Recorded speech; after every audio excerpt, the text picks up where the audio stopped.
Somewhere in the middle of the city, in one of the gray buildings, someone was shouting his disagreement. A soul suddenly entered the peacefully sleeping boy with ash-blonde hair. This man woke up suddenly with anxiety in his eyes. He sat up in bed in panic, trying to figure out what was going on. In an attempt to calm down, the boy breathed deeply, holding his forehead with his hand. The blonde tried to remember what had happened, and, feeling the warmth of his body, he realized that he was not dead yet. He looked at his hands and found no calluses on them. His skin was the same as it had been 10 years ago.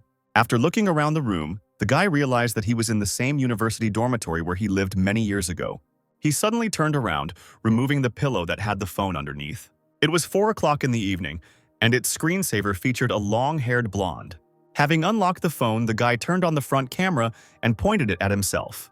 He was surprised to see a young face without scars. Now the blonde was sure that he had been reborn, returning to the day when the Doomsday Game appeared. The guy locked his phone, remembering some of the previous events. He was annoyed because right before his reincarnation, he had just become a 10th-rank war god in the Dragon Country. Then 2 gods of war from the neutral camp invited the guy to the celebration, and during their conversation they were suddenly invaded by the zombie emperor. When the blonde fought with him, betrayal happened. The war gods joined the emperor and then killed the guy. Surrounded by traitors, he lay in a cold sweat and bled. At this moment, a girl came out to them and congratulated Lin Ziluo on becoming the god of war, and then asked him if he liked the gift from the Li family. Lin looked at her and was overcome with anger. Yao Jinghan, by bringing the zombie emperor, not only reached an agreement with the Li family, but also completely blocked the legendary world. This girl was the first beauty of their university, and out of all the possible lucky ones, she chose the blonde, which made him incredibly happy. However, back then, Lin had no idea that before the Doomsday, the master from the Li family had given her the task of getting closer to the guy, and all in order to use it to expand the territory of this family's possessions, and then get rid of Lin. L family belonged to the 3 major clans of the Dragon Country, and their influence could not be underestimated. But by sacrificing his appearance, the blonde was able to escape from their clutches, being on the verge of death. And for the next 10 years, he hid from their mercenaries. He was killed after all, and now, having returned 10 years ago, he sat in a dormitory and burned with hatred for Yao. The guy was sure that if the girl had not been protected by the Li family, he would have been able to take revenge on her. Since the blonde was reborn before the end of the world, and Yao did not become his girlfriend, he still had the opportunity to deal with her beforehand. Suddenly, a notification sound rang out, drawing Lin's attention to the phone. Yao appeared on the screen. The girl warned that she would not be able to celebrate her birthday with the blonde today, as she had to teach children. However, the guy believed more that she conducted classes for Mr. Land in his bed. He put the phone down and slammed his fist on the bed, outraged by such a gift. Lin wrote to Yao that there was nothing wrong with it and, since she had things to do, suggested meeting at an abandoned warehouse behind the sports ground, noting that he missed her. Yao agreed to this, surprised by the meeting place, and warned that she would need to leave before 6 o'clock, to which the guy replied that he had a surprise. The blonde wondered why Li Haobo hated him so much, guessing that it might have been because of Lin's father, who died too early. The boy was looking forward to celebrating his first birthday with Yao with all his heart, but in the end he received a shameful video of congratulations, and because Lin was bullied, he missed the best time to come of age. But in his new life, the blonde was not going to repeat all these events, deciding to take revenge on his offenders. Finding himself on the street with a briefcase on his back, Lin overheard the conversation of passers-by, one of whom was surprised at how frighteningly red the sky had turned. Another replied that such a phenomenon, according to one weather forecaster, happened only once every 5,000 years, and advised not to worry, but to admire the beauty. But Lin knew that the bloody sky was a harbinger of the beginning of the Doomsday Game, which at 7 o'clock was supposed to change reality, turning the whole world into a huge game, and not everyone would be able to survive in the altered reality. The blonde was already near the abandoned warehouse. He placed his hand on the metal door, trying to control his anger. Then the doors swung open, revealing Lin's silhouette to the girl. Yao sat on a chair under the light of a single bulb. She was outraged by his late arrival and asked him to tell her about the surprise quickly. And at that moment, Lin was hiding a knife from her in his sleeve. Smiling kindly, the blonde asked Yao not to worry because she would soon find out everything. The girl looked with displeasure as the guy silently approached her. She said that she would leave if the blonde did not explain what was going on. Suddenly, Lin grabbed Yao by the throat, causing her to stand up and feel terrified. Her phone fell out of her hand, falling to the floor and bouncing. The girl looked at the guy in panic and, grabbing his hand, asked him to let her go. Then the blonde said, March 16th, 478, 53,239 wen at the Devil Hotel. March 29th, 478, 199,840 wen at the Emperor Kai Hotel. Lin took out a knife, and Yao told him to stop muttering under his breath and again begged him to let go. Then the guy repeated the last words again. These dates and names of hotels seemed familiar to the girl. The blonde continued. April 13th, Ghost Nightclub, 409,999 yuan. And at that moment, the girl realized that he was listing the places where she made love with Haobo. Yo then told Lin that she would explain everything. The guy grinned and asked how she would do it. Without letting go of the knife, the blonde picked up the girl's phone. She wanted to take it away, but Lin continued to hold the girl by the throat, clicking on the screen. In his phone, he found correspondence with Haobo, who asked if Yao had told the blonde that she would not spend the day with him, and also asked if she had prepared a gift for Lin, to which the girl replied that the guy believed the lie and the gift was ready. Lin was in no hurry to put the phone away, deciding to do one more thing. Realizing how much dirt there was, Yao became more and more nervous. The guy kept fiddling with the gadget, holding the girl by the shoulder. The blonde found one video which he immediately turned on. Then he said, Lin Ziluo, you're a wimp. Happy birthday. And the same words were repeated in the video. Think about it. Why would the most beautiful girl at the university date a poor wretch like you? You're an orphan and you have nothing but a pretty face. Yao's eyes. And she couldn't understand how the guy knew everything. The blonde continued, If Mr. Lee didn't need you, I wouldn't even look at you. The girl was puzzled that Lin knew all the words from the video that Yao recorded for Haobo. Putting on the same happy face that she had on the phone screen, the guy said, If it weren't for you, then Mr. L wouldn't have chosen me, and I wouldn't be enjoying all this luxury now, so thank you very much. The girl sat back down in shock. The blonde's hand moved from his shoulder back to his neck. Lin then suggested that Yao was wondering how he knew all this. She trembled with fear as the boy's grip loosened. Then the girl tried to push his hand away, but the blonde shouted, Go to hell and think about it! After which he swung the knife, wishing her death. Then the blade passed straight through the girl's hair and throat. This didn't seem enough to the embittered Lin, and he struck again. The next moment, Yao's dead body fell to the floor, blood splattering. The guy shuddered, sighing heavily, and the backpack slowly slid off his shoulder. The shock made the blonde's legs give way and he fell to his knees. Looking at the floor, Lin muttered about the 10 years he had lived. And then he laughed with a hint of madness. As he laughed, tears of joy ran down the guy's face. He was happy that he was finally able to deal with Yao and avoid many years of torment. However, the blonde understood that this was not enough. After all, his list of enemies also included Haobo and his family, who were hiding in their estate. Suddenly, a blue transparent square appeared, in which it was written, Congratulations to the owner on his rebirth. The trainer system of the game, Doomsday, is activated. Lin glanced at his phone, which showed the time was 6 o'clock. But the day of judgment was to come at 7 o'clock. And now the blonde was wondering where this system, which he had never heard of before, had come from. This system provided data about the Doomsday game and also brought the owner of the system a better gaming experience. Everything around suddenly turned blue and running numbers and letters appeared. The next rectangle indicated that the introduction to the system was complete and the first game reward could be received. Then a loading screen appeared showing how much of the reward had been downloaded. She had the skill Absolute Explosion, that is, when killing any zombies. The benefit from the explosion of objects increased from 1 to 100%. The system reported that when killing one zombie, it was necessary to detonate one item, which synthesized 1%. Killing a large number of monsters was equal to a low probability of survival.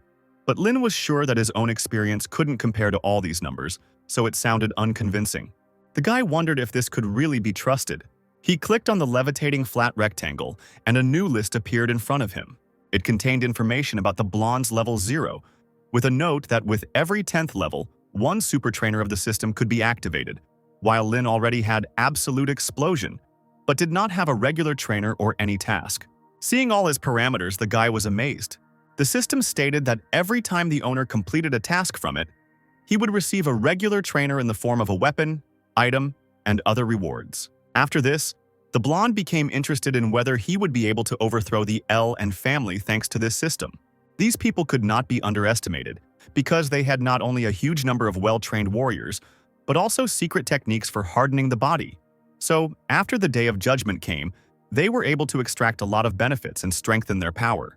Lin was never able to find out why Haobo hated him, and the only way to do that was to infiltrate his family. The blonde planned to kill this man and then gradually strengthen his powers. But since the guy now had a system, he could become much stronger in a shorter time and then destroy all his enemies. Yao's bloody body in the warehouse. Lin left the warehouse, planning to exterminate the Li clan. People on the streets admired the beauty of the scarlet sky as a gloomy blonde man walked past them. The couples smiled sweetly, took photos, and planned how they would spend time together. Lin looked at them with displeasure, knowing that these people were enjoying love now, but would soon start killing each other. The guy arrived at one of the hotels to rent a room by the hour, and also to buy 3 bottles of water and 5 buns. The blonde wanted to prepare right away and stock up on food in case the system turned out to be unreliable. The hotel manager, looking at an erotic magazine, said that a single room would cost 40 yen an hour, buns were 3 yen, and water was 2.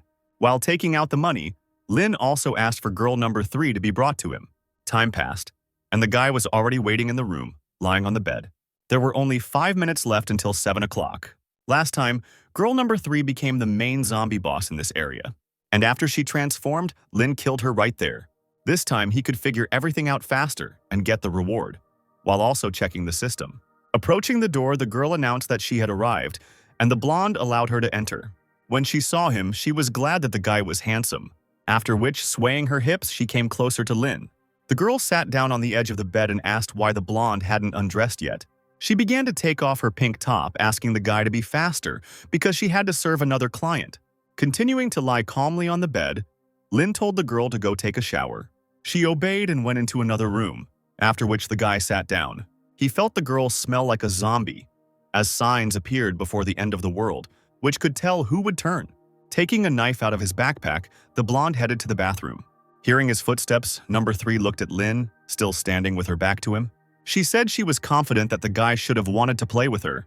Turning off the water and wrapping myself in towels, the girl invited the guy into her shower. However, he was in no hurry to approach, hiding a knife in his sleeve. Suddenly, number 3 shuddered, feeling something strange.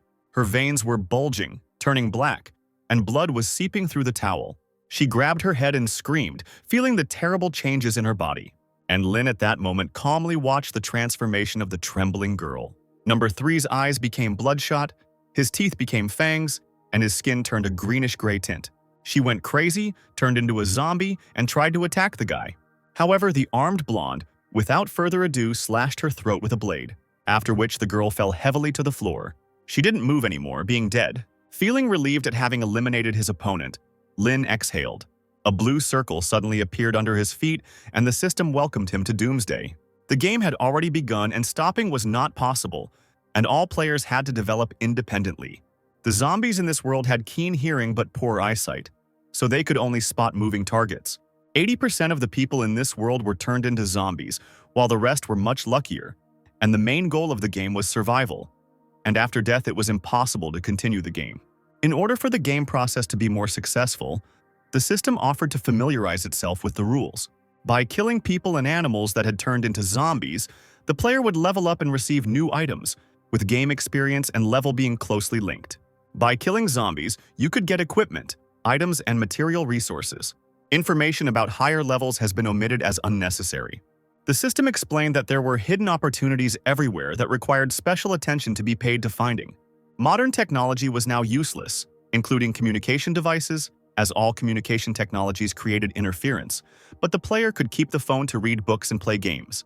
The only way to turn into a zombie was through a bite or a wound, and nighttime increased their basic characteristics, and they could also evolve over time. A lot more that could have been said, but they didn't do it. Since the zombies were very weak now, the system advised to kill as many of them as possible, after which it wished a pleasant game. Next, a board appeared in which you had to enter the player's name. Then the guy wrote down the simple name Yazi. He decided to change his name and begin his journey of revenge. The system congratulated the player who became the first to kill a zombie and achieve the best result on this planet. First drop of blood. And this information was available to everyone. And also for the murder, the blonde received 1 experience point, 1 coin, and moved up to the 2nd level.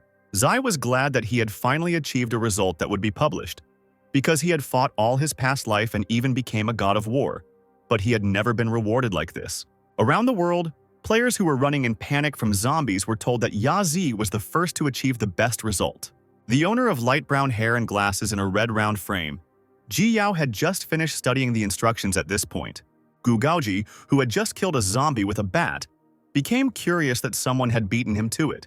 Meanwhile, Z was still in the same room looking at his characteristics. Strength affected attack power and physical strength. Energy affected skill release ability. Recharge time and frequency of use. Body quality affected survival and defense ability. And speed affected reaction. The guy's energy and speed were great, and he also had epic level talent, which he would not have been able to achieve in his past life even in 10 years. The blonde also received reputation points and coins, as reputation was required for some types of equipment, and the store often had discounts. But the most important was the title First Drop of Blood, thanks to which, with a daily kill, the power of damage increased by 100%, and 4 attribute points should increase it many times more.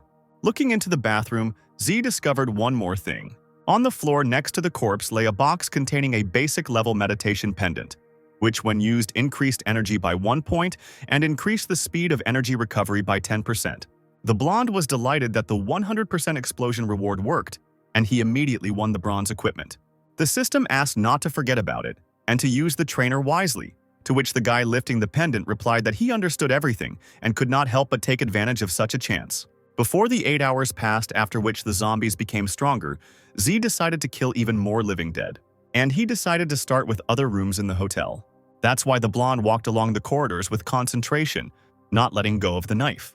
And at some point his attention was drawn to a sound coming from one room. The guy approached her slowly, on bent knees and trying to make as few sounds as possible.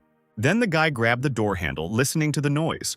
And the next moment he kicked the door, behind which there was a zombie. After conversion, people retained some of the characteristics they had during life, and this one seemed to do a lot of physical labor. Even though the enemy's stats were a couple of points higher than those of other zombies, Z was confident that he could easily deal with him. Waving his arms, the living corpse attacked the guy, who managed to dodge. Then the blonde crouched down, and the zombie continued to try to attack. However, Z immediately stabbed him in the neck with a knife, pinning him against the wall. The zombie groaned but was not about to give up, still having the ability to move. Then the guy gave him another blow to the throat. And for a better effect, he twisted the knife, causing the blood to flow out many times faster. Contorting his face, the zombie jerked his hand one last time and fell dead. And the blonde received 1 experience point and 1 coin for the kill. Zai was unhappy that he had not done very well this time, as he was unable to kill with 1 blow. A box with a material resource appeared next to the zombie. Inside was a card of beef fillet steak prepared according to a special recipe from Donglan County, with the addition of specially prepared soy sauce, and when activated, the steak should appear in the player's hands at the optimal temperature.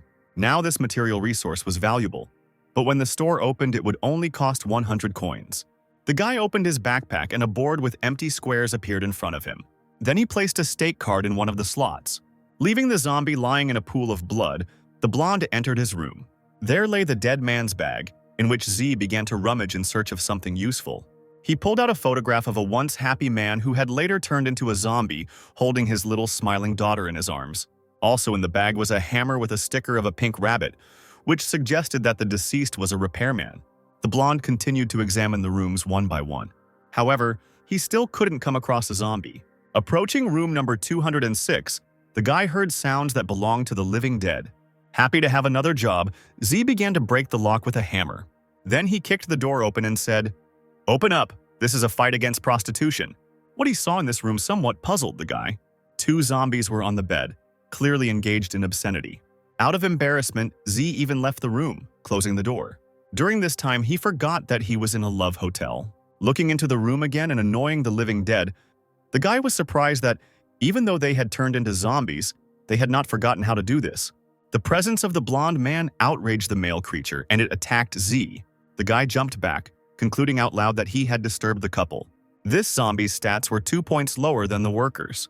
But he was so desperate to deal with the blonde that Z thought he was being too daring. And then he hit the living dead man's head with a hammer. And he completed the attack with a knife blow to the eye, after which the zombie fell back due to the death that had overtaken him. With one deft movement of his hand, the blonde changed the position of the knife, after which, without turning around, he stuck it into the throat of the zombie girl, who was very close. For the double kill, Z received 2 experience points and 2 coins. 2 boxes materialized nearby once again.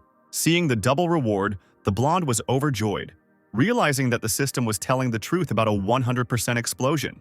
In his previous life, after killing 100 zombies, he could only get half a bottle of water, but this time, he was incredibly lucky. Opening the cases, the guy was happy that he was lucky. Z's boxes, which were bronze-level disposable tools that could help explore the environment within a radius of 10 meters, and one use was enough for 10 hours. Rejoicing at such a reward, the blonde was already thinking about how he could use the item. The hotel administrator, climbing the stairs, was outraged that someone was making noise upstairs. Seeing the guy in the corridor, the pot-bellied man expressed his displeasure at the fact that some poor guy was making such a noise. He demanded that Z kneel down and beg for forgiveness, or the administrator would throw him out. But the guy didn't react in any way, and the man tried to hit him. But the blonde calmly dodged this waving of his arms, causing the man to fly past. At the same time, the guy hid his knife behind his back. The administrator was angry that some scum dared to hide from him, and declared that he would find him and deal with the blonde. However, when he turned around, he was faced with Z's predatory gaze. The blonde was thinking out loud that it would be worth waiting an hour until the administrator was bitten by a zombie, and only then kill him. However, in that hour, the guy could have killed much more, so he didn't want to waste time on the man. Then Z slashed him with a knife, splattering blood everywhere. He understood that in the new world, the one who had the stronger blow survived. And this was not at all about the administrator of the Love Hotel. Knocking on the door of one room, Z said that he had come to clean the drains, but there was silence. Knocking on another door, he said he had to fix the bed, but there was no answer there either. There was no one in the third room either. Ruffling his hair, the blonde began to worry that no one was answering him. Continuing to wander the corridors, Z finally heard another zombie. The guy was glad that he was finally able to find another living dead person.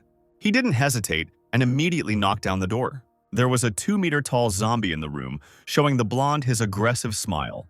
Z attacked him with a knife, but the dead man managed to dodge.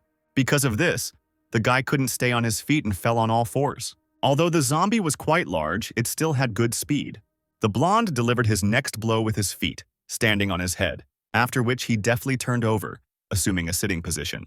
He then stabbed the living dead man hanging over him. The zombie growled in pain and the dead body fell to the floor. This time, Z got Fijian vodka. The guy took it, smiling and thanking the dead man for his help. Then the blonde began to carefully search the room, but did not find anything he needed. He walked through a few more rooms and stopped at room 201. It was here that Z was planning to spend the night today. The guy sat down on the bed with white linens and took off his sweater. He had already relaxed at the moment when the system announced that he needed to gain 6 experience points to advance to the 3rd level. The blonde quickly took out his phone to check the time. Seeing that 8 o'clock would arrive in 20 minutes, he became alarmed. Zai quickly descended the stairs, hoping to find 6 more zombies to move on to the next level. He ran past the reception desk, where a curious sign was displayed. It said, "Girl number 3 will serve you at any time you wish." This announcement made the blonde stop and think. If there were only 3 of them, and the guy only killed 2, that meant there was still 1 girl left. According to the game settings, zombies came out towards the sound. So Z decided to make noise with a hammer to attract the attention of the living dead. The sounds of zombies came from a room whose entrance was curtained with fabric. Pushing her aside, the blonde entered the room. However, after looking around, the guy didn't find anyone.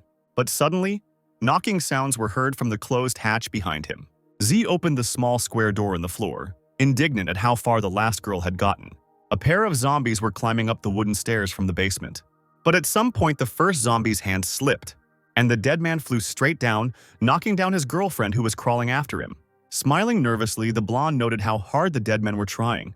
Then the guy, not caring about the presence of the stairs, jumped down. Z stabbed the zombie girl with all his might, and she had no chance to escape. However, from behind, another living corpse was reaching out its dead hands towards him. The blonde reacted instantly to this, stabbing the knife into his opponent's neck. Turning around, the guy pressed harder on the weapon to make sure the zombie died. The system announced that the slain dead had brought 2 experience points, and in order to move on to the 3rd level, 4 more points remained to be obtained. Z noted that his knife had become dull, and hoped that the game would give him a new weapon as a reward. Suddenly, a bright light shone nearby, alarming the blonde. This is how the Tang sword appeared, and it shocked the guy, who thought that his thoughts were material. Having picked up his new murder weapon, he was also pleased that, in addition to the steak, He would have 2 flavorful buns without filling for dinner. The Tang sword was a bronze-level weapon developed during the Tang dynasty in the Dragon Country, with a length of 70 centimeters, as well as high durability and the ability to pierce armor. This sword, which added 1 point to strength and gave the ability to weaken the enemy's defense by 10%, gradually recovering after the battle, could be acquired later, but now the thing was only for Z's benefit. Now there were already 3 items in his backpack. There were only 10 minutes left until 8 o'clock, so the guy hurried back up. Then he walked out of the building, looking around the area with satisfaction. 4 zombies walked past the blonde man on the street. Z clenched his fist, pleased that he would still have time to move to the next level. The guy attracted attention and the living dead immediately headed in his direction. Wanting to taste his delicious flesh, they quickened their pace. The blonde stepped back a little into the building, and 2 zombies suddenly stumbled in the passage. Another couple of zombies came up and also fell to the floor, and Z realized that he had overestimated the mental abilities of the first day's dead. In his past life, on this day, the guy was sitting in the room and thinking that his life was over. And on the second day, the zombies had already moved on to the next level, and now the blonde regretted that he had missed such a good time because of some nonsense. Zai raised his sword, preparing to attack, waiting for all the zombies to stand up. Then he quickly walked over all the dead with his weapon. Turning around and seeing that all the zombies had been destroyed, the boy noted that the quality of the sword was indeed excellent. The blonde managed to collect the required number of points to move to the next level, and received 1 free point to the characteristics, which he was very happy about. And before the next promotion, it was necessary to gain another 30 experience points. Hearing footsteps at the entrance, Z looked in his direction. There was a zombie girl walking there who didn't trip, and the blonde was even glad that a dead person with at least some intelligence had finally come to him. She came too close, and Z, who had pierced the zombie's head with his sword, was even worried that he would get bitten. Then a new item fell out of the corpse. Happy about this, the guy immediately took his reward. He was surprised that he received the skill book so quickly. Suddenly, the alarm clock in the blonde's pocket started playing. He announced that it was exactly 8 o'clock. Zai turned off the sound, and then something alerted him. The guy got nervous and immediately jumped back.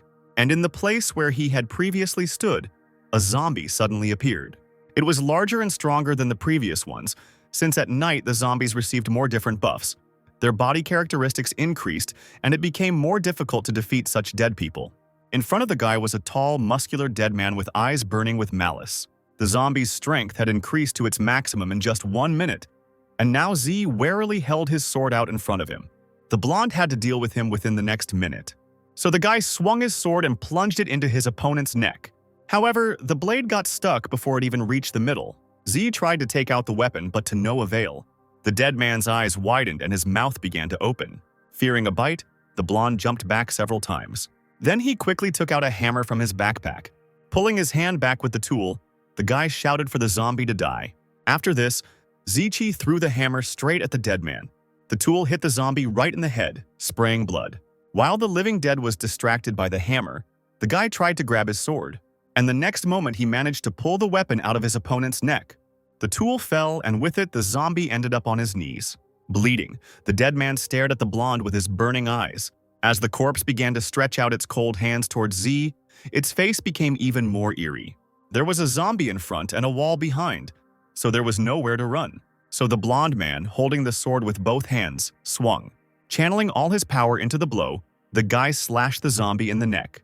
The dead man, whose stats had already reached their peak, fell noisily to the floor, hitting his head. If it weren't for Z's experience and the fact that he had time to prepare, the guy would have lost. Since it was already 8 o'clock, the stats of all the zombies outside had increased by at least 50%. The blonde had been fighting the last zombie for too long, and if he hadn't managed to finish it off, he might have attracted others here. But everything ended well, and Z was able to collect many rewards from the dead, which he dragged into the doorway, blocking the entrance.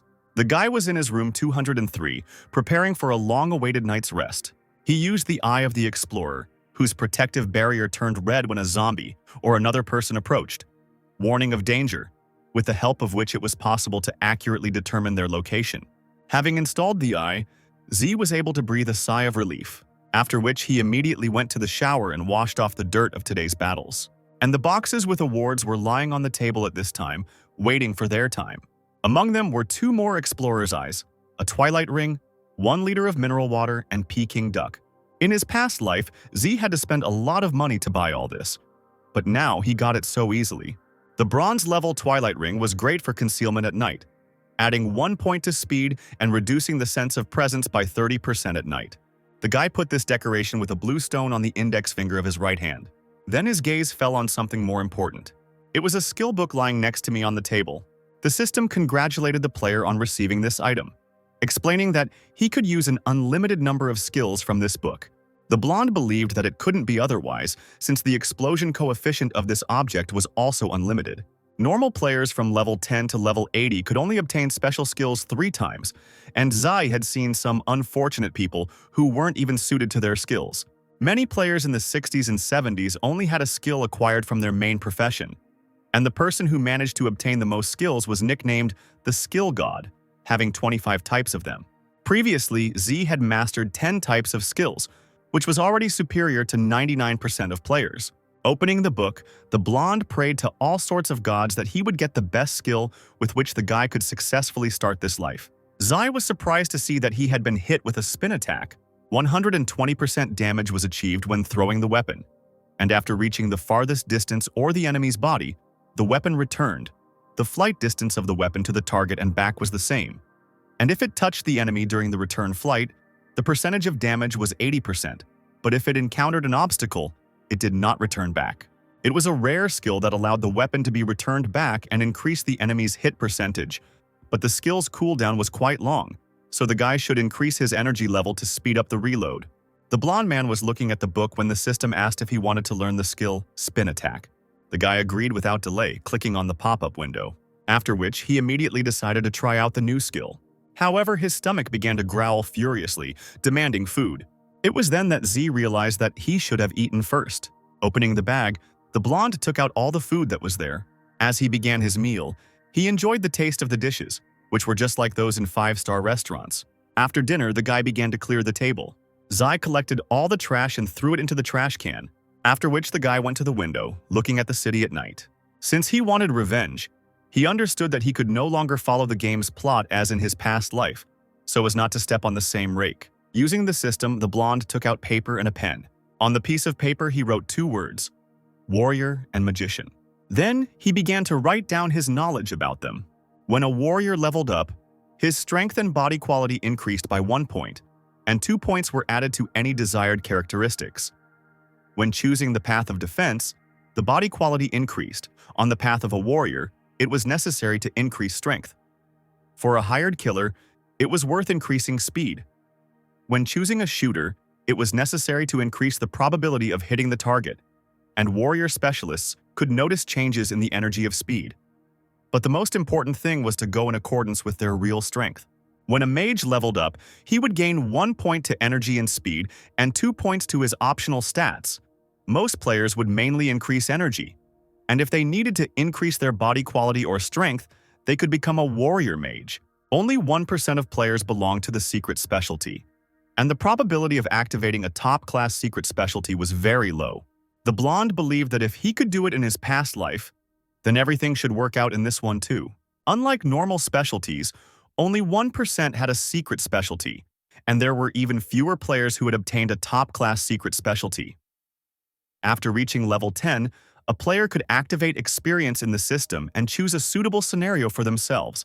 And although the tasks for a secret specialty were extremely dangerous, the reward was also great.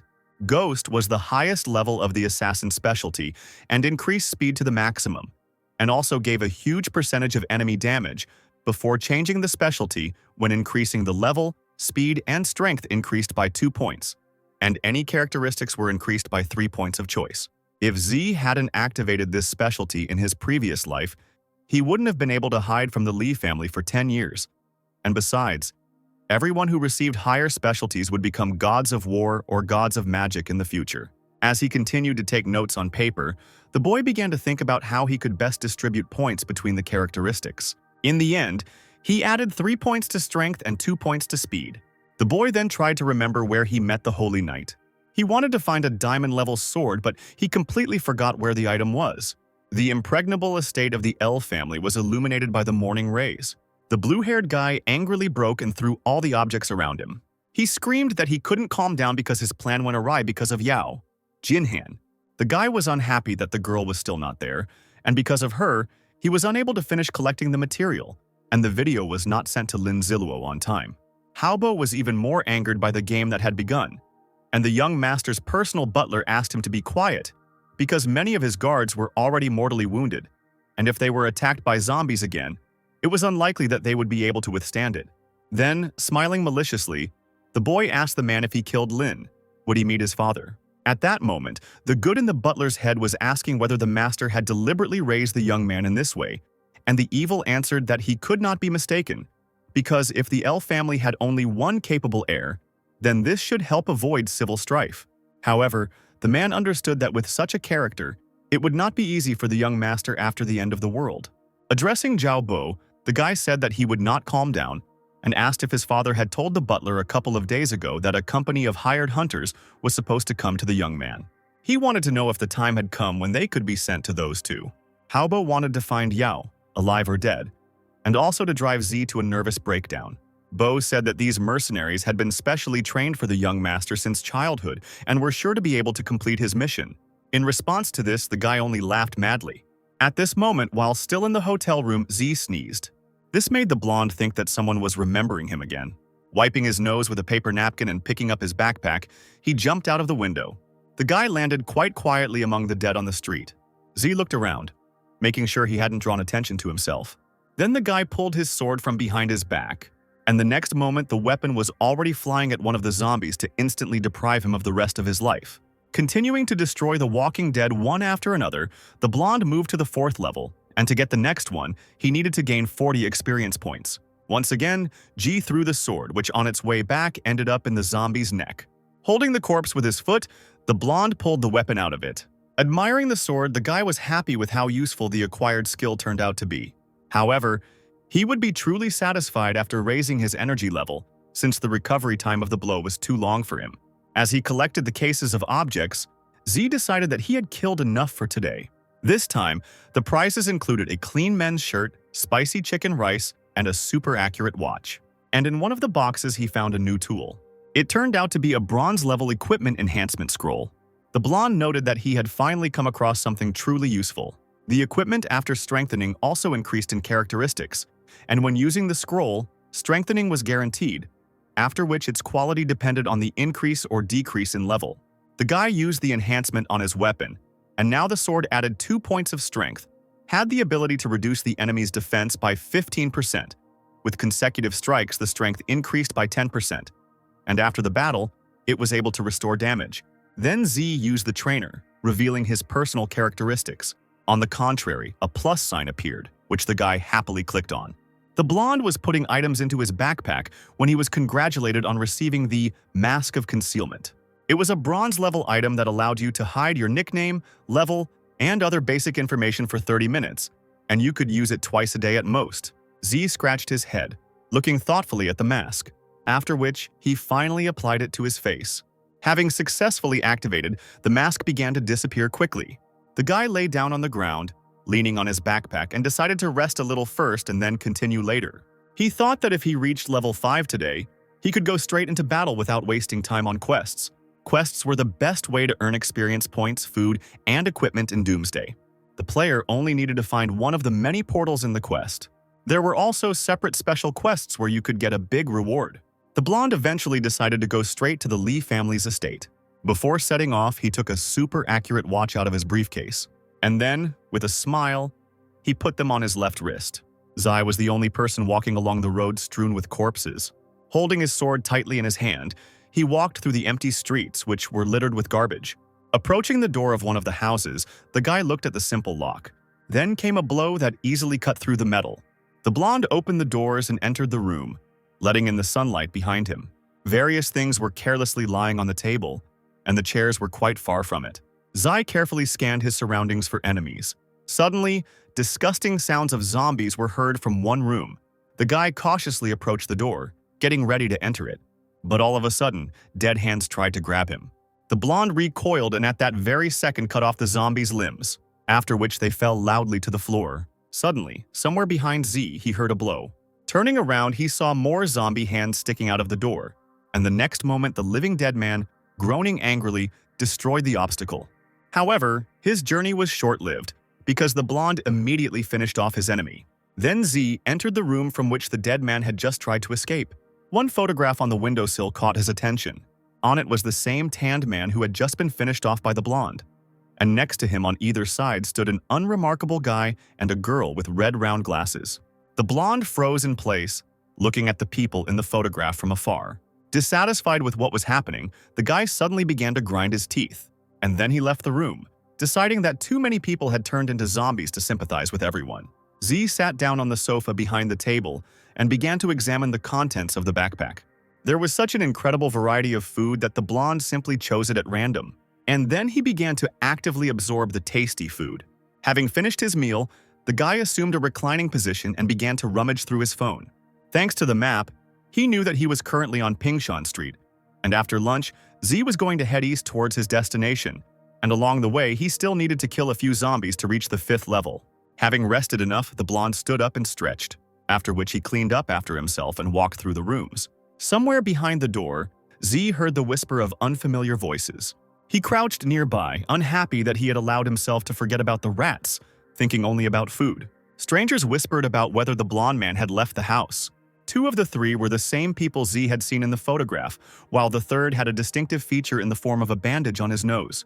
The latter asked if his comrades had smelled food, concluding that the blonde certainly had a lot of food cards. Meanwhile, Z was climbing out of the house through the window on the other side. Nervously, the girl in red glasses said that taking food by force was not good. Then the indignant guy with the bandage said that they would just threaten with a knife, and the man himself would give them his cards. The blonde was already behind them, behind the bushes, and the conversation between these 3 did not please Z at all. Kaiji decided to think logically and said that since the blonde man broke down their door, it was a burglary. The girl thought about how, as soon as their father became a zombie, she and her brother immediately ran out without taking anything with them, and so they hadn't eaten anything since yesterday, but this guy had food. Since there was no other choice, she agreed to take the food from the blonde. But at that moment, drops of blood splashed on the girl. They belonged to the guy with the bandage who was struck by Z's sword. The girl fell down and screamed out of fear. The blonde said he wanted to save some energy, but he couldn't let the trio attract zombies to him. After that, Z threw a rotating blade towards her. At first, the sword flew past the girl, cutting her neck, and then it flew to her fleeing brother, hitting him in the back. Having destroyed all targets, the weapon returned safely to its owner. The guy looked at the dead people without a drop of regret. Then he said that there was no reason for the young man to live without his little sister. The blonde believed that since they wanted to rob him, they got what they deserved. In his opinion, the dead should have thanked Z for stabbing them and allowing them to die quickly. Otherwise, they would have suffered in this game. As he walked away, the boy said that he had done good again, for which the state should reward him. On this day, the family was destroyed in the same way as the frame with her photograph was broken. It was already getting dark, but zombies filled the entire street. Some of them even tried to climb the wall of the red brick house. The girl with the bob urged her lover to look out the window, where, in her opinion, there was a superhero. The guy didn't understand what she was talking about and explained that they locked the door so the zombies couldn't get to them. However, she asked him once again to look down, where the masked man was skillfully fighting the zombies. She tried to see information about him, but was surprised when she couldn't do so.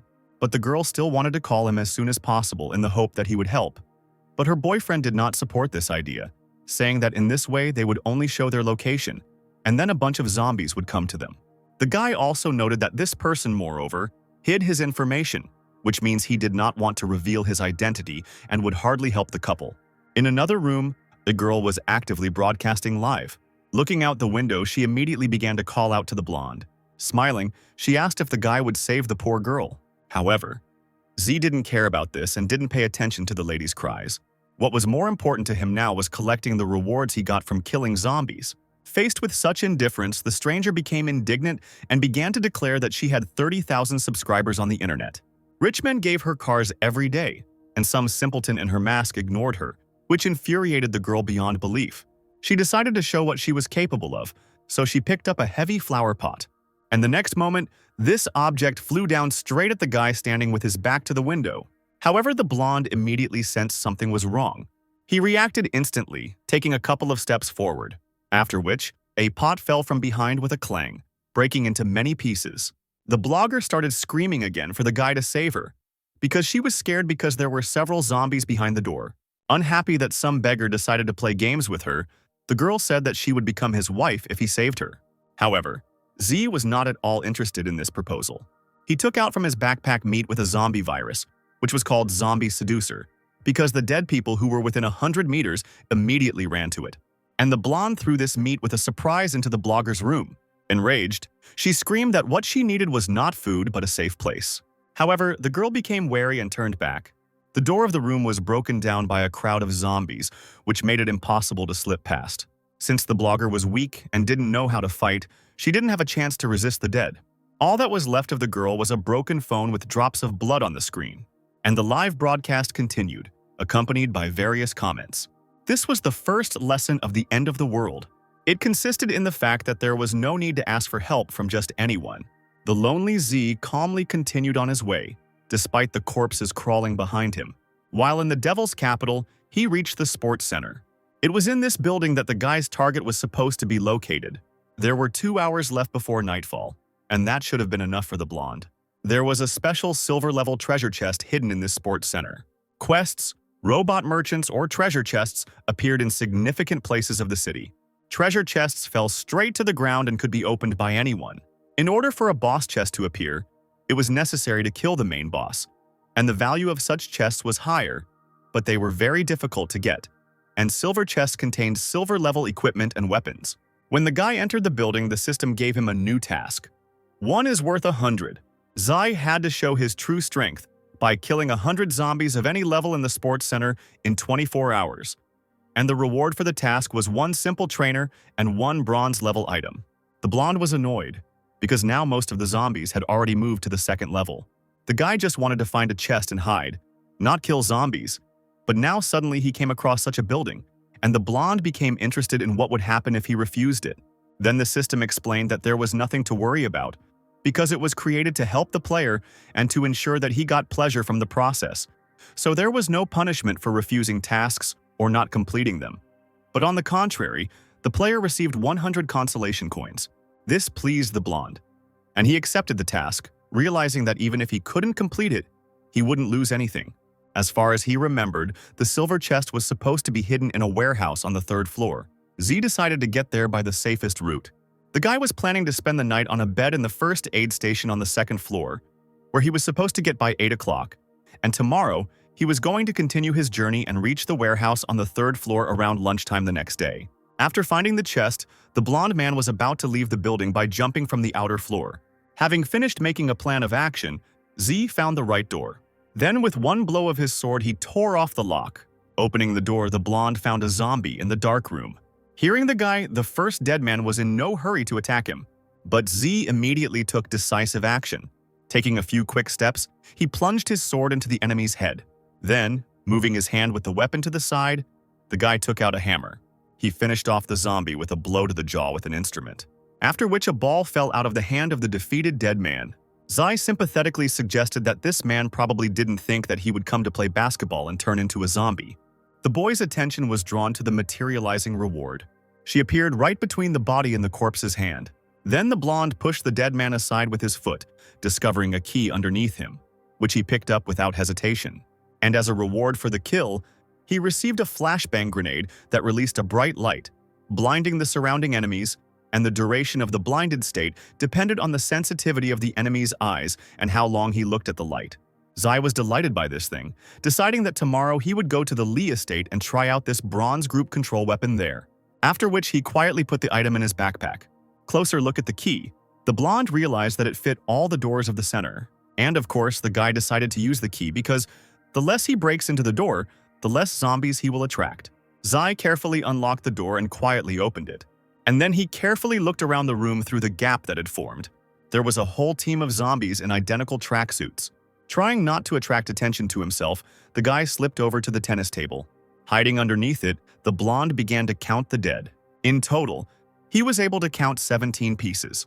In terms of characteristics, these zombies were almost on the same level as Z, and it would take all the strength of an ordinary person to deal with one. But if the guy worked hard, he could deal with 17.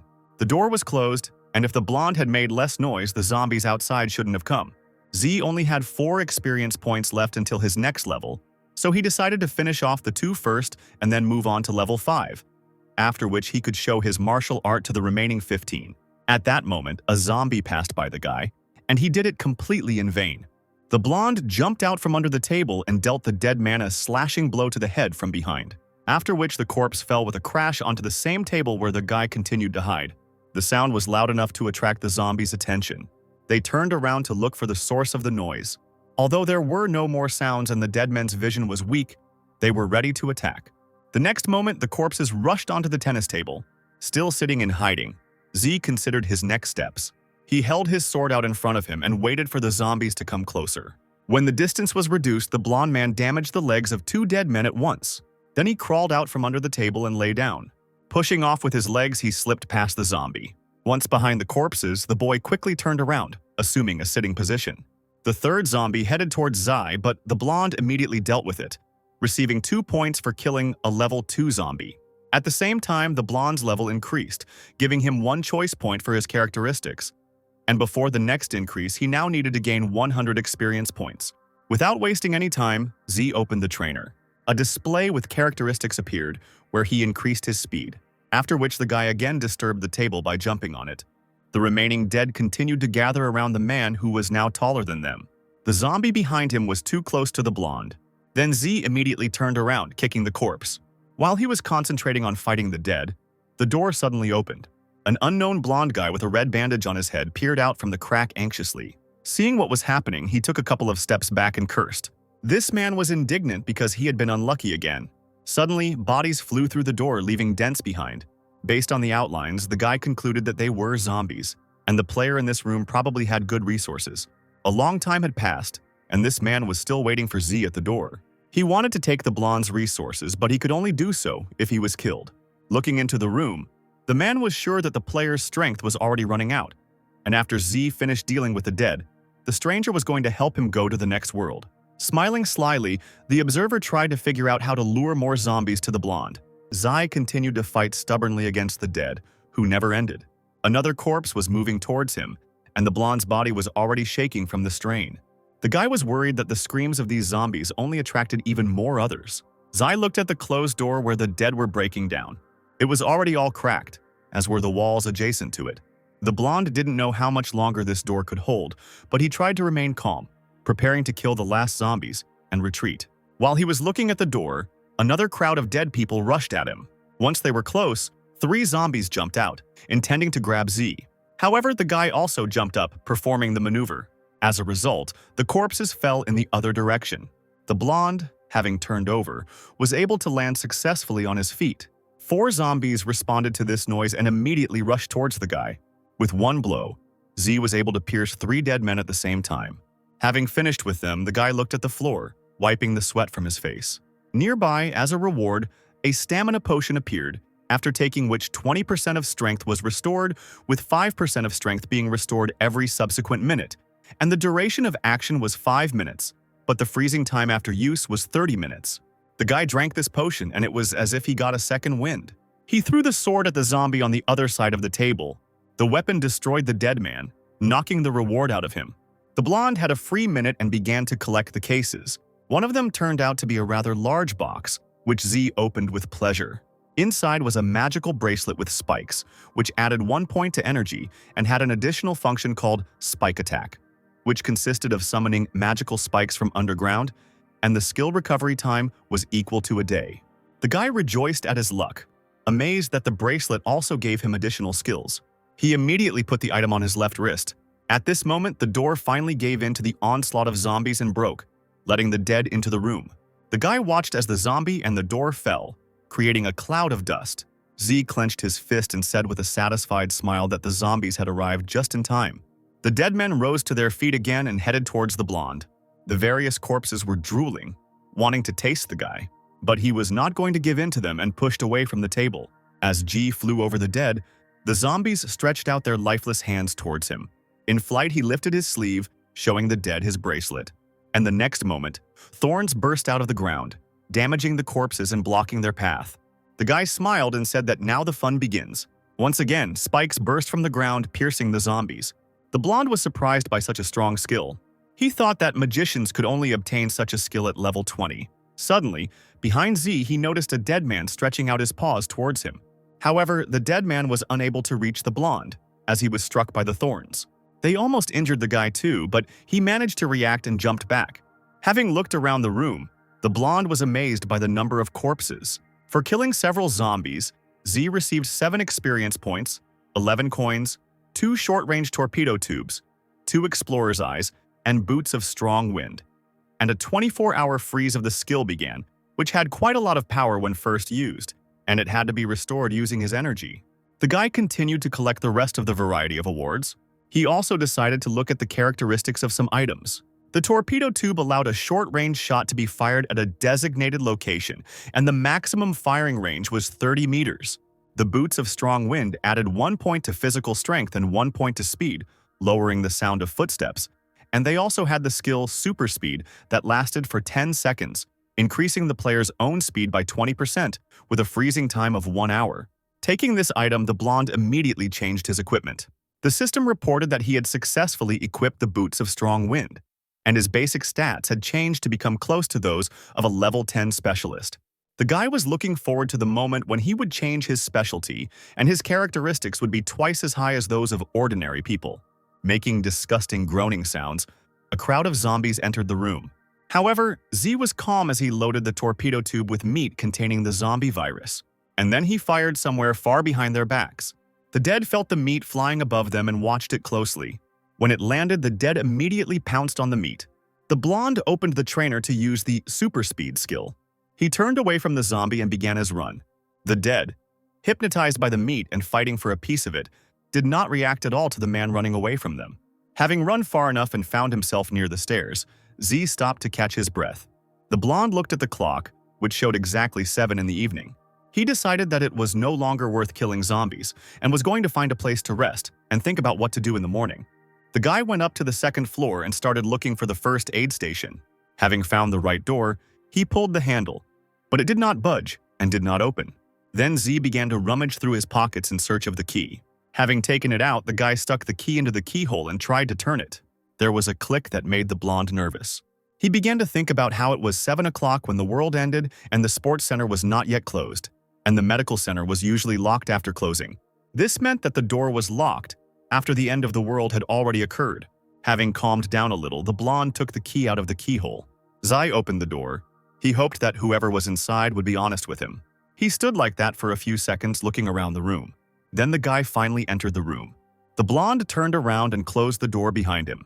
But at that moment, an unknown person put a knife to his throat, asking who this guy was and where he got the key to the medical center. With a slight smile on his lips, Z noted that the stranger was very vigilant. The next moment, he grabbed the man by the arm, knocking the weapon out of it.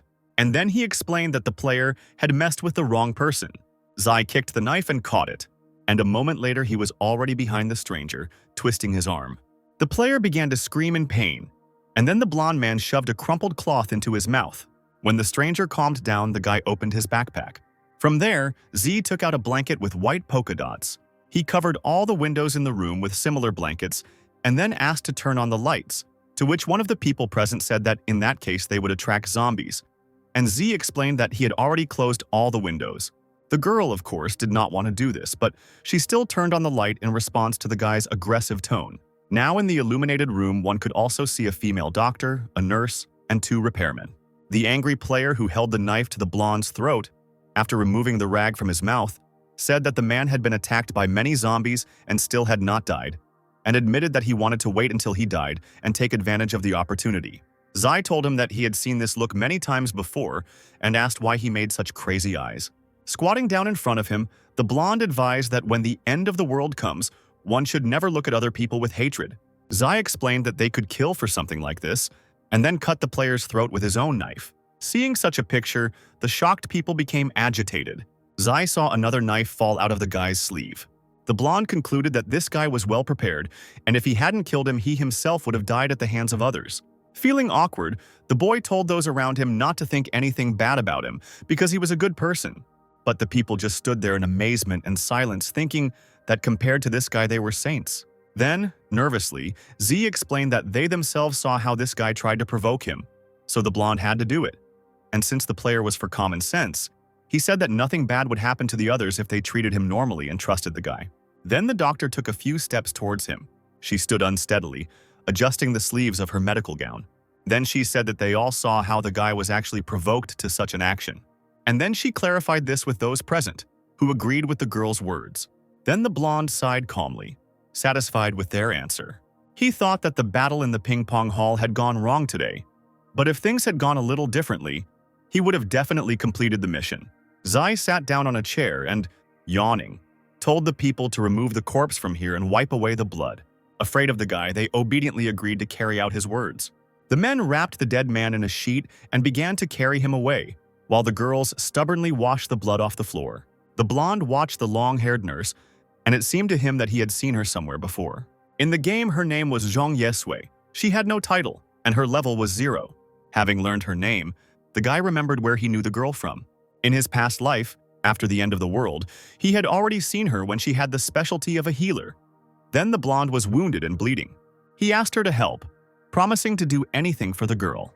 Then the doctor replied that this scratch was connected to the soul and could not be cured. Several times the guy was seriously injured, and she treated him. Although the profession of a healer in the world of Doomsday was highly respected and did not pose a threat, this girl's own strength was too weak and she could easily be killed. Everyone had a hard time because of the end of the world, and this girl now looked completely different. And the blonde was surprised that, having been reborn, he met her again on the second day of the game. As he fell asleep, Z thought about how this company had a doctor, a nurse, and a repairman. While the group was cleaning up, the blonde managed to fall asleep. During the night, someone periodically knocked on the door. The frightened people in the room stood in front of her and prepared for battle, armed with whatever they could find. After a few pushes, cracks appeared on the door. This only increased the anxiety in the room because the people in it did not know how to fight the dead. Z finally woke up from his sleep and looked at the clock, which showed 8:30 in the morning. Then he took out some cards from his backpack. And the next moment, 4 dishes were displayed on the table. The group of people turned to look at the guy eating. They hadn't eaten for a long time, so their stomachs were gurgling and their mouths were filled with actively secreted saliva. The doctor looked at this and envied the blonde man who could afford such a feast. She then asked where he got all this food, hoping that they could get food for themselves too. Z smiled, pleased that his plan had worked. He said that he would help them if they did not refuse his request. The nurse became nervous, expecting something terrible from the blonde. But the doctor was ready to do anything just to survive, so she asked the guy to continue talking. However, she also assumed that the blonde might need something obscene. But he took out a piece of paper and said that all the medications he needed were written on it, and she and the nurse were supposed to get them and bring them to him.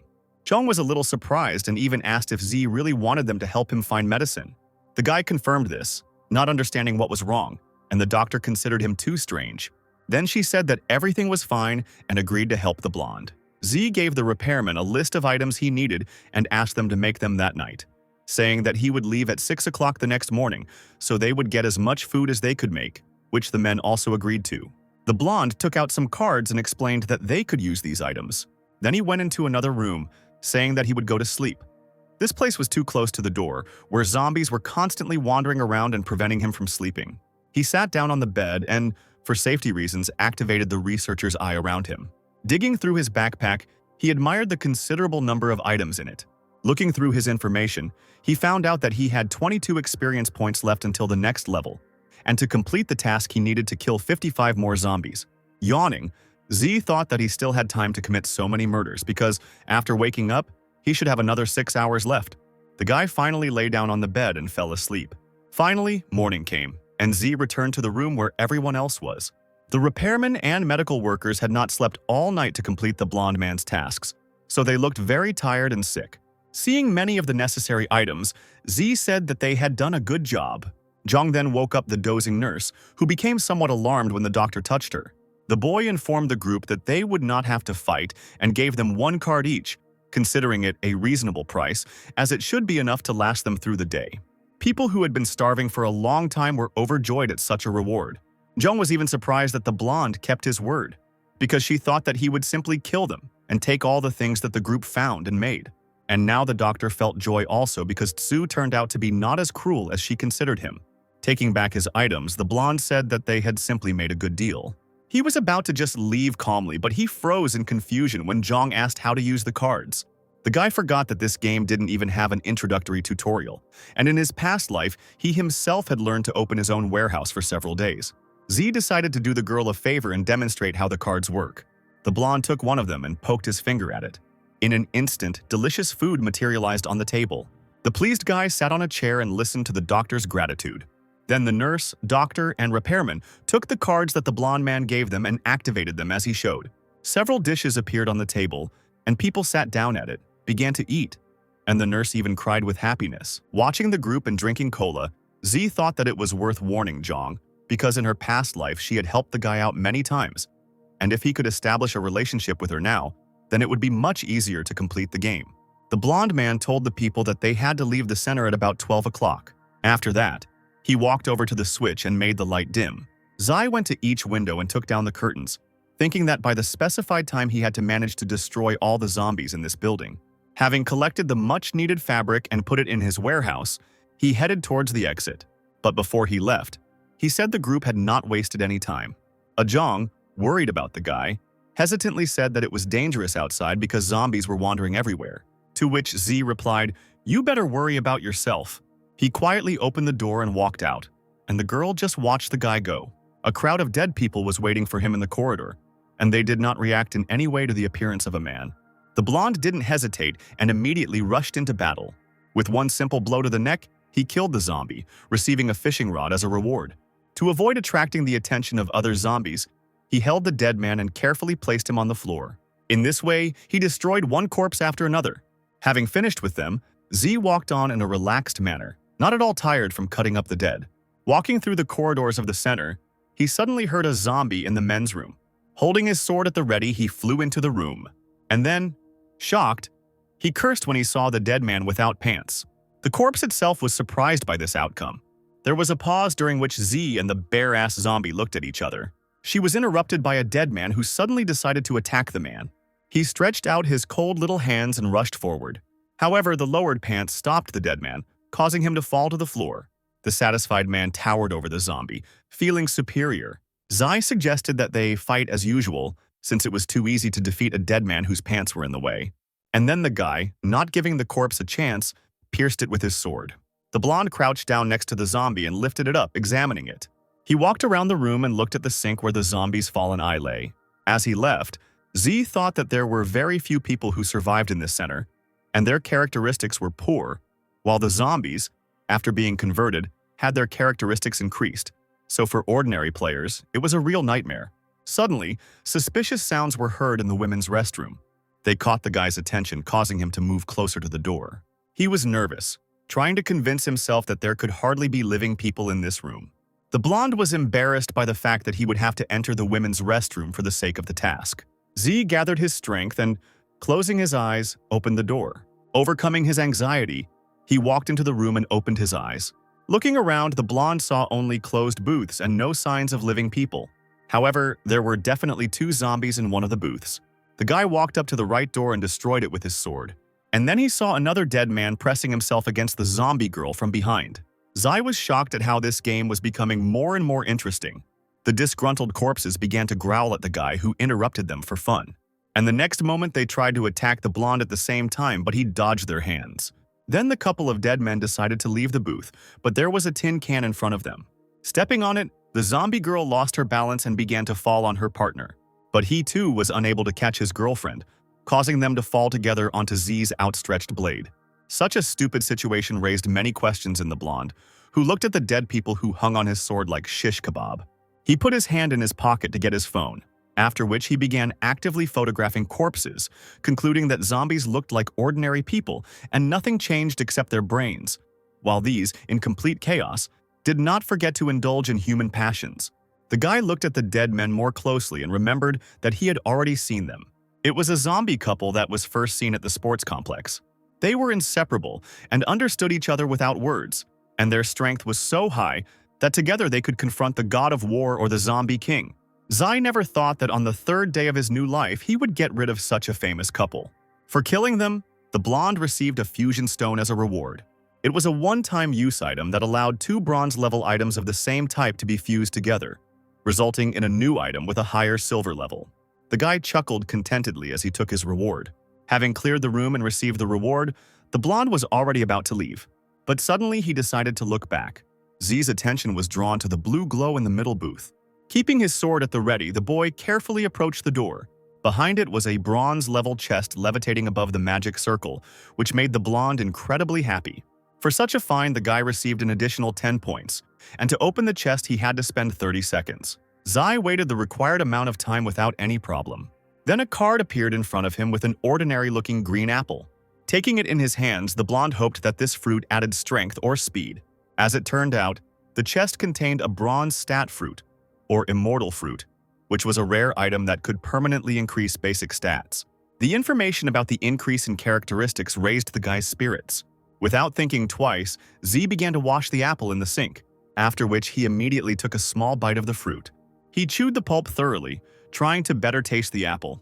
And the taste that the blonde felt was incredible. This fruit was the best he had ever tasted. Opening the stat board, Z discovered that they had indeed increased by 2 points. In addition to this apple, the guy also received a regular large carpet. Whistling a certain melody, the blonde dreamed of quickly killing the last zombies in this sports center full of surprises. Coming out onto a more open area, Z encountered a huge number of dead people. Right in front of him, he laid out that same large carpet. The zombie immediately rushed at the blonde, stepping on the soft surface. Zai was confident that he would not disturb the dead in other places like this. The blonde began to quickly cut down zombies, gaining experience points. So the guy was able to move to the 6th level and get 1 point to the characteristics of his choice. And to move to the next one, he needed to gain 200 experience points. In addition to the new level, Z received several resource cards and a bronze-level super flashbang grenade. Using the trainer, the guy added 1 point to his strength and learned that he still had 38 more dead people to kill to complete the task. Thanks to one of the killed zombies, the blonde received bronze-level lion wristbands. They had the strength of a lion, which could make others tremble in fear. And this equipment also added 1 point to strength and body quality, increased attack power by 10%, and had a frightening effect that would reduce the enemy's coordination. And if they used a skill, the skill would be blocked. Zai opened the equipment board, and the system announced how to put it on correctly, and also explained that the player could only activate the effect of one item. Each equipment had different properties, and the player could put on these items depending on the needs. The guy put on the wristbands, and his strength increased by 2 points. Having dealt with the zombies, the blonde headed to the 3rd floor.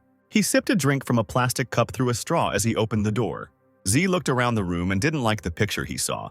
There were 6 bloody corpses lying in the corridor. The guy knew that ordinary zombies didn't have such strength, and the most they could do was bite a person and turn him into one of themselves. True, if they were in a bad mood, they could eat the brain, but only 2 could do this, and the first of them was the zombie boss. He was on a higher level than ordinary dead people, and therefore had more strength, loved to feed on people, and if there were none nearby, he could eat his own kind to get his fill. And second on this short list were zombie animals. Stronger animals turned into zombies more easily, while weaker animals, such as mosquitoes, turned into living dead extremely rarely. Zombie animals had a particular weakness for people and loved to eat their brains, but they also did not miss the dead. After examining one of the corpses, the blonde suddenly became nervous.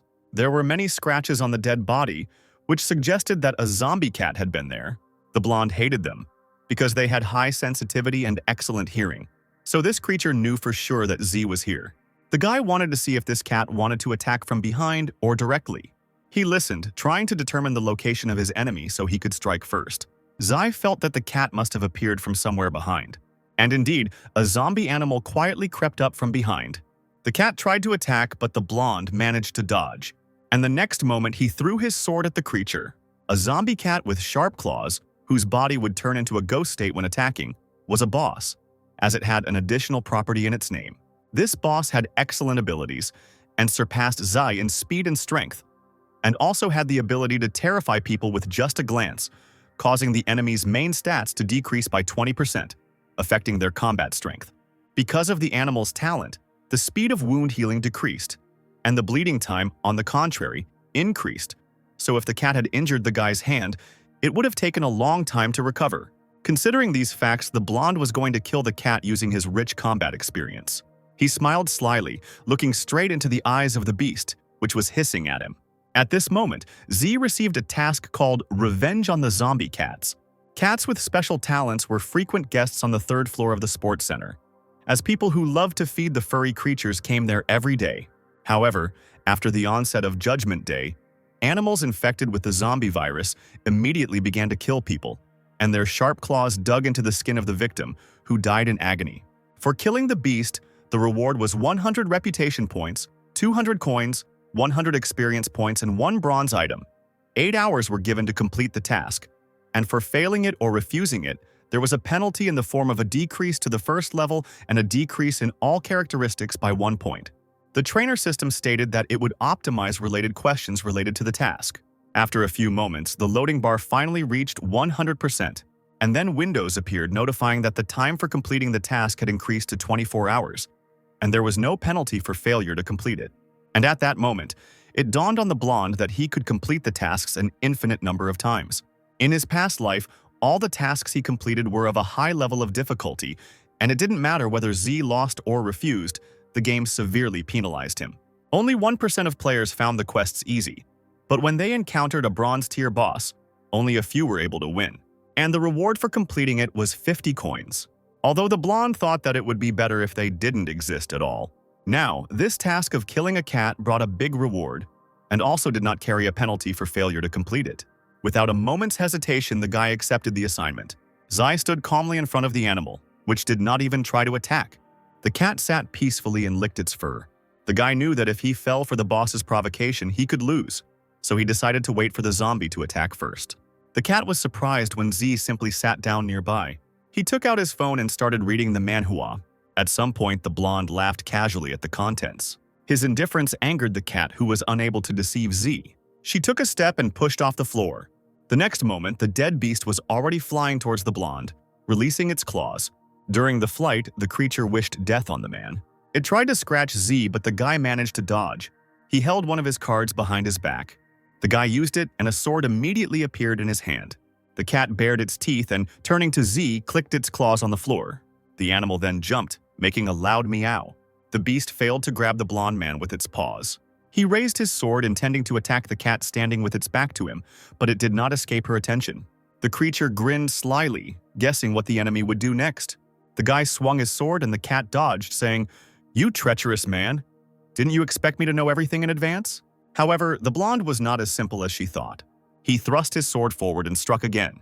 The animal, not expecting such an attack, became nervous.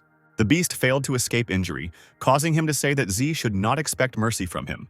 However, the guy replied that now she was left without her claws, which meant it would be difficult for her to attack. The creature was angry, because the blonde's caustic words were true. The animal meowed loudly and used its cat's eye ability. Under the terrifying gaze of the creature, everything around was transformed. Zai realized that this was how the cat created hallucinations. The light in the room seemed to change to red, and the beast's head became huge, and hands reached out from its eyes towards the blonde. Then the guy explained that he had been playing this game for 10 years, and that this method would not scare him. Hearing this, the poor cat meowed in confusion. The illusion created by the zombie was scattered across the room in small pieces, and the animal itself was subjected to another blow. Because of this, the cat plopped down on the floor away from the guy and growled indignantly. She did not intend to continue the fight with such a dangerous opponent, so she tried to escape. However, Zai was not going to let his target go so easily. So he launched a spinning sword at the retreating cat. The weapon quickly passed across the unfortunate zombie's neck, immobilizing him. The system notified that the guy had completed the task and received his reward, with the help of which he was able to move to the 7th level, having acquired 1 point of characteristics of his choice, and for the fact that he was the first to kill a boss of this level. He was given a new title, Bronze Fighter. A certain green-haired guy was indignant, wondering who this Yazi was that information about him had been published again. And one red-haired girl began to admire the owner of the new title, waiting for him to come and take her as his wife. Another man, who didn't give a damn about these announcements, believed that Z was simply chasing fame. At this moment, the head of the Lee family was sitting in a chair and sipping wine. He was sure that the bronze fighter was definitely from their dragon state. He also understood that if such a strong player wanted to join them, their power would have to increase many times over. Z looked at the notification that the announcement of his receiving the title had been published with satisfaction. He assumed that this time he would create a sensation that would force him to hide his beautiful face from his fans. The blonde used one of his cards and a chair appeared in front of him, which he immediately sat down on to rest a little. All of this cat's stats were higher than Z's, and although he had to spend a lot of energy and resources to defeat it, Killing a bronze-tier boss was still a great bonus. The guy wondered what would happen to him the next time he met a boss stronger than a cat. But at that moment, a notification appeared in front of him that for receiving the title of Bronze Fighter, he received 1,000 reputation points, 1,000 coins, 3 experience points to the characteristics of his choice, as well as 1 square meter to the storage. Seeing this, the guy opened the game panel. The considerable reward that the blonde man had received appeared before him, and in addition to this, he decided to use a potion to reserve strength. The new title added 2 points to all stats and reduced the power of bosses or simple creatures below the bronze level by 5%. With great joy, Z exchanged his first drop of blood for Bronze Fighter, which would take effect within an hour. The blonde was sure that with such characteristics, even if this cat came to life, he could easily deal with it. And now he was wondering what his characteristics would be after changing his specialty. After resting for half an hour, the guy could finally continue with another task.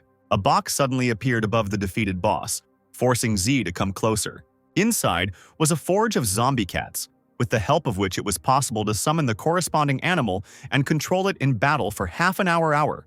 While the cat could take over 60% of the player's characteristics, and the experience of killing and coins of the beast passed to the owner even after the death of the cat. The freezing time was 2 days.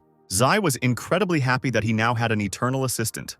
In addition, the fur, meat, and claws could be turned into gloves, food, or a weapon. So the cat was a real treasure from the ears to the tip of the tail. Zai placed the beast, for whom he was a real devil, in storage. He then calmly continued his way through the corridors of the sports center. The boy remembered that the silver chest was supposed to be in the warehouse. Having found the right place, the blonde opened the door without any problems. There were several skulls and many eyes in the room. Z noted that these cats had unusual taste. Any person would be overcome with fear from such a picture. But such a stacking of eyeballs was fully justified by the end of the world. The guy was sure that he could find something valuable in the warehouse and began to look through the boxes. There he noticed a treadmill with a small dumbbell tied to it. The blonde imagined how the cat played with this rather unusual teaser. Everything else in the room was trash. But Z still didn't lose hope. The guy was going to finish the job by finding something worthwhile, and all that was left for him to do was to look at what was hidden under the white sheet. The blonde removed the cloth and saw a silver chest in front of him. Zai was even surprised at how easy it actually was to find him. For this find, he received 20 reputation points. To open the chest, it was necessary to spend 60 seconds, which the guy just had in reserve. Upon opening the chest, the blonde received an additional reward in the form of an expansion of the square meters of storage, as well as 360 coins, 50 experience points, a winged cape, and a skill book. Also inside were explosive swords that allowed 2 attacks to be carried out simultaneously, each of which was equal to 70% of the power of the characteristics, and it was also possible to cause an explosion with the same power. The difficulty level of such an ability was quite high, and a beginner would not be able to master 2 attacks at the same time. But the blonde was confident that his abilities should be enough to master this skill. The system processed the skill and asked whether Z wanted to learn it. And then she congratulated him on his successful mastery of the explosive swords. Now the guy had 2 whole skills in his repertoire. He took a winged cape made from the feathers of rare birds, which covered his back, and also had special magic, giving him the ability to fly for a short time and increasing his body quality and speed by 2 points. An additional feature was the ability to freeze time for a short period in the event of a jump or fall, with a recovery time of 20 minutes. The blonde was shocked by such incredible equipment and immediately used it, increasing his basic characteristics. Zai was surprised that he had become so rich by defeating just 1 cat. Tonight, he wanted to deal with Li Haobo, but now that goal seemed too small for him. Now the guy wanted to deal with his enemy's entire family at once. In this sports center, the blonde had only 1 last task left to complete. 1 is worth 100. Once again, Z found a crowd of zombies who had once played tennis.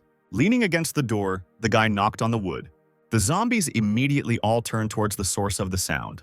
Additionally, the blonde stamped his feet, calling the dead to action. However, this time he was going to attack first. So Z began his run towards the corpses, and hungry zombies rushed towards him. Finding himself too close to the dead, the boy jumped, and then the running corpses lost their target. At that moment, the blonde was flying above them, raising his sword above his head. He then pierced the head of one of the zombies. The defeated enemy had no choice but to collapse to the floor. While he was falling, Z continued his flight. The guy turned around in the air and looked at the pathetic zombies. He targeted one of them and said that he was just about to try a spin attack and that this dead man was the best fit. Showing off his appearance, the blonde aimed his weapon at his opponent. Then he put his hand forward and pulled the sword back. The next moment, Z launched a flying strike without releasing his weapon. The boy was amazed by the amazing skill that created a wave of air. This allowed the dead to be destroyed from a distance without the risk of being bitten from the other side. However, killing the zombies in this manner caused an explosion. The blonde, unprepared for such an outcome, covered himself with a cape. He screamed as the shockwave hit him too. Z didn't want to fly into the wall, so he tried to stop his uncontrolled flight. He raised his sword and thrust it into the floor, barely keeping himself in place. The attacked corpse had stats that were at least 30% higher than the others, but he was unable to withstand the blow. The effect of the explosive sword was much better compared to the rotating one, although the speed of these attacks was the same. Everything around calmed down and the guy's trials were over. Now the blonde was ready to get down to business in earnest. He continued to diligently cut down zombies and was able to complete the task, for which he received the opportunity to collect a reward in the form of 1 simple trainer and 1 bronze-level item. The guy pulled the sword out of the last dead man and turned around. He was even surprised to realize that everything ended so quickly. Since the zombies were no longer advancing, the blonde began to collect the cards. However, all of them were only with material resources, which made Z somewhat upset. The guy decided not to worry about his luck suddenly evaporating and decided to rest a bit before looking for something else. He was already sitting on the couch and thinking about what item to take as a reward for completing the task. The blonde considered taking the piece of equipment first, hoping that he would get a better trainer if he waited a little longer. Having decided on the subject, Z clicked on the pop-up window. The system then congratulated him on receiving the blood-absorbing ring. It was able to take away the enemy's strength during combat and added 1 point to the strength and quality of the body. And thanks to it, 5% of the enemy's damage was transmitted through the weapon and transformed into strength. Zai was even glad that he got an item with such an excellent ability. He took advantage of the system and put on the given equipment. The guy thought that since he got such a good thing, the trainer could have been worse. Then the system explained to him that all simple programs had a practical effect and were useful to the owner. In that case, the blonde nevertheless decided to immediately take the second coach. Zai was eagerly awaiting what would happen to him. The blonde got the first-level automatic collection. It allowed collecting items from killed zombies within a half-meter radius, which were then placed in storage. But if the storage was full, then collecting could not continue. That is, now the guy could not only get a 100% explosion coefficient from killing zombies, all dropped cards could automatically collect items. Zai jumped off the sofa with unspeakable joy. Initially, he was afraid that there would be many problems due to the high explosion coefficient, but now they have been solved. The blonde checked with the system to see if this first-level trainer really belonged to a simple program. Then the system explained that with the receipt of another automatic collection trainer, his level increased, and along with this, the radius of collection of items expanded, and other functions could also appear. And tasks from the trainer appeared in accordance with the situation and the player's condition, while he himself could not set the place and circumstances. Zai became curious about what functions the other trainers had and what he would get next time. There were still a lot of undead around that hadn't been looted, so this was a great opportunity to test out the new ability. With the help of automatic collection, the guy got barbecue seasoning, a power bank with 50% charge, an explorer's eye, and a tasty crab. Then came the notification that the system had detected that the quality of item collection was poor, so it was optimized. And now the blonde would receive messages about collecting equipment and items, and the cards would be automatically moved to the storage. Next, the blonde opened the warehouse to check how the collected items were arranged, and also to get rid of unnecessary things. One of the pleasant bonuses was the fact that the automatic collection divided everything into categories. Fighting the cat, then the zombie, and then getting the trainer. Z completely forgot about time. The guy looked at his watch and was amazed at how quickly it had flown by. Because the blonde spent too much time clearing the building, he didn't have time to eat dinner, because it was already time for him to go to the Lee estate. As planned, he ran to the window from which he jumped. The Lee family's mansion seemed to be impregnable and could avoid any trouble. Inside, in one of the rooms, a young gentleman was having fun with young ladies. Lying on the lap of one of them, he laughed cheerfully, but at one point the smile slid off his face. Halbo glanced at his watch, which showed that it was already noon. The young man sat down and his face darkened, which made the girls nervous. The guy's displeasure was so great that he slapped one of his guests. Halbo was outraged that his people had not returned yet. and thought that it was a waste of time to feed them if they could not find a couple of people for so long. The butler explained that the mercenaries had left for the university at 7 in the morning, but there were too many zombies there, which is why the search was delayed.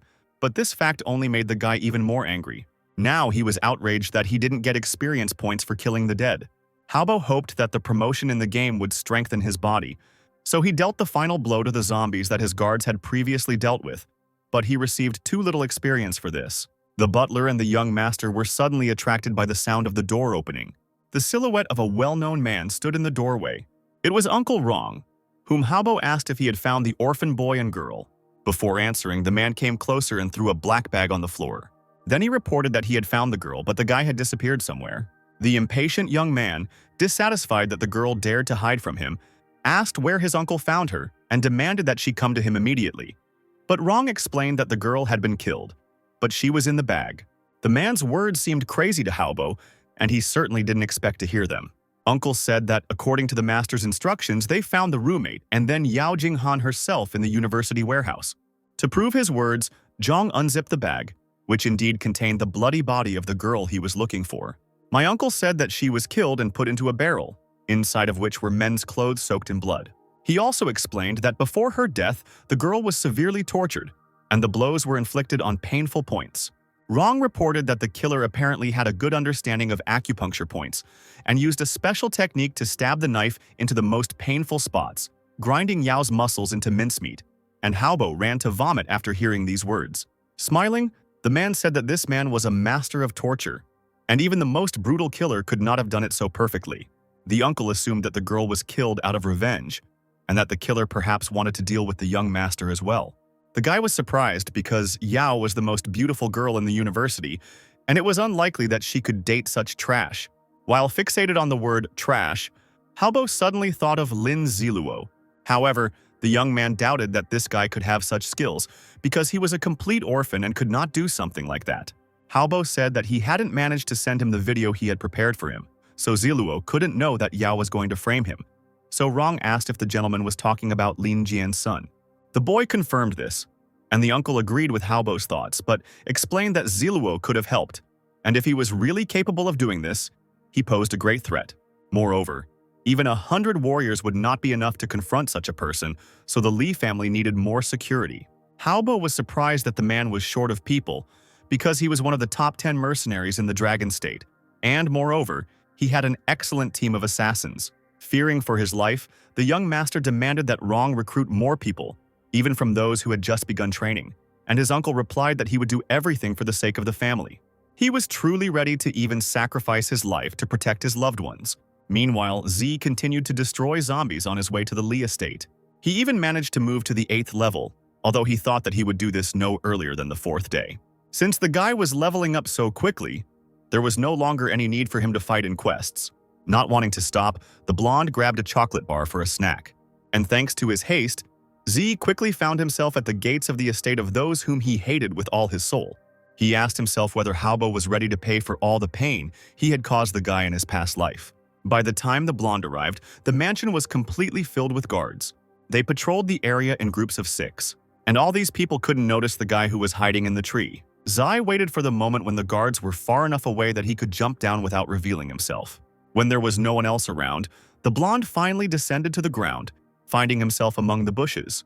Between them, the guy was trying to find something, and then he pressed a hidden button that was barely visible in the grass. While the secret passage was opening, Z was pleased with his good memory. The blonde pressed the button again, setting the stroke to its original position. The guy decided to leave Halbo a way to retreat, and then catch him when the enemy hoped to escape. And this was a famous move by one of the great warriors of the Dragon State. Z noted that Halbo had prepared well this time, and perhaps he could even defeat the blonde. After walking a bit through enemy territory, the guy hid around the corner from the guards coming out. Looking at their backs, where a white eagle was trapped in a red circle, the boy realized that they were part of the mercenary squad that had been Z's worst enemy in his past life. And it was them that Halbo trusted the most. Now the blonde was well acquainted with these people. However, he was never able to find out the plans of the Li family. The guy chose a suitable way to enter the house and was already thinking about all the nuances. But when the guards began to greet Rongjan, he became nervous. Z tried to look out to make sure that there really was a person nearby that he knew. Rong was one of the gods of war and a hired killer of the Dragon State. Before the end of the world, he worked as a military man, was the leader of the mercenary army during the times of military turmoil, was directly subordinate to the Li family, was strong in various types of hand-to-hand combat, army command, and also pursuit of the target. In the past life, after the game started, the man began to chase the blonde man on Haobo's orders. After several attempts to catch Zai failed, he decided to kill the guy. This man had driven the blonde into a dead end several times, so it could be said that he was Z's strongest enemy. However, the guy was cunning and used his cards wisely. Because of this, he became the greatest disgrace of the military. And since the blonde had eluded Rong several times, the man had lost his reputation as an invincible mercenary. For this reason, whenever these two met, both of their eyes would become bloodshot. Suddenly, Rong felt someone else's gaze on him. However, Z had good reflexes, so he managed to hide around the corner. Hearing the approaching footsteps, the blonde was sure that this time the former military man would definitely die. If the guy kills him, then it can be considered that he will get rid of the main protector of the Li family, and then half the job will be done. But it was too early to attack the man now, so Z put on a mask of concealment. Thanks to this action, the guy remained unnoticed when the opponents approached from both sides. One of the guards told Zhang that the young master was looking for him. Watching the men go, the invisible blonde understood that he must not miss his chance. He then successfully left the place where he was hiding. As Rong walked away, he kept glancing sideways at that corner, feeling as if someone had been there, even though they hadn't been discovered. The man didn't want the person who wanted the Li family dead to leave the mansion alive, so he ordered patrols and protection of the estate to be strengthened. It was getting dark outside and it was approaching midnight. Yawning, Haobo asked his uncle if he could go to bed, since it was already quite late and the zombies were in an active stage, so it was unlikely that anyone would come to them. But the man said that it was better to wait a little longer, since his instinct told him that they were being followed. The guy threw his watch on the floor and cursed, unhappy that he had to sit up all night without sleep because of some scum of society. Then Bo suggested to the young master that he come up with some entertainment since he was bored. The young man slammed his fist into his palm and declared that he really wanted to have some fun. Haobo then asked about the corpse that was captured today, and Rong replied that he wanted to conduct tests on the zombies to invent a better weapon against corpses for the master.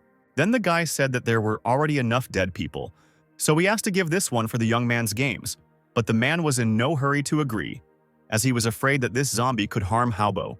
Although using a dead man to calm the young master down was indeed a good idea. The young man said that he would be fine. Besides, he was not afraid of zombies at all, and there were a lot of guards in the estate.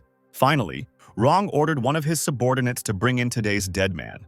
After some time, Haobo's room was filled with several guards who were holding the enraged corpse with chains. He was tied with ropes. His zombie legs were held in shackles, and his mouth was hidden by a metal mask. Madness played in the young man's eyes, and he ordered that a large cage be brought to him. And in this cage there were several exhausted girls. Their necks were hidden behind thick iron collars. Smiling devilishly, Haobo picked up the bell and began to shake it vigorously. The girls stood up in alarm and rushed to the iron bars.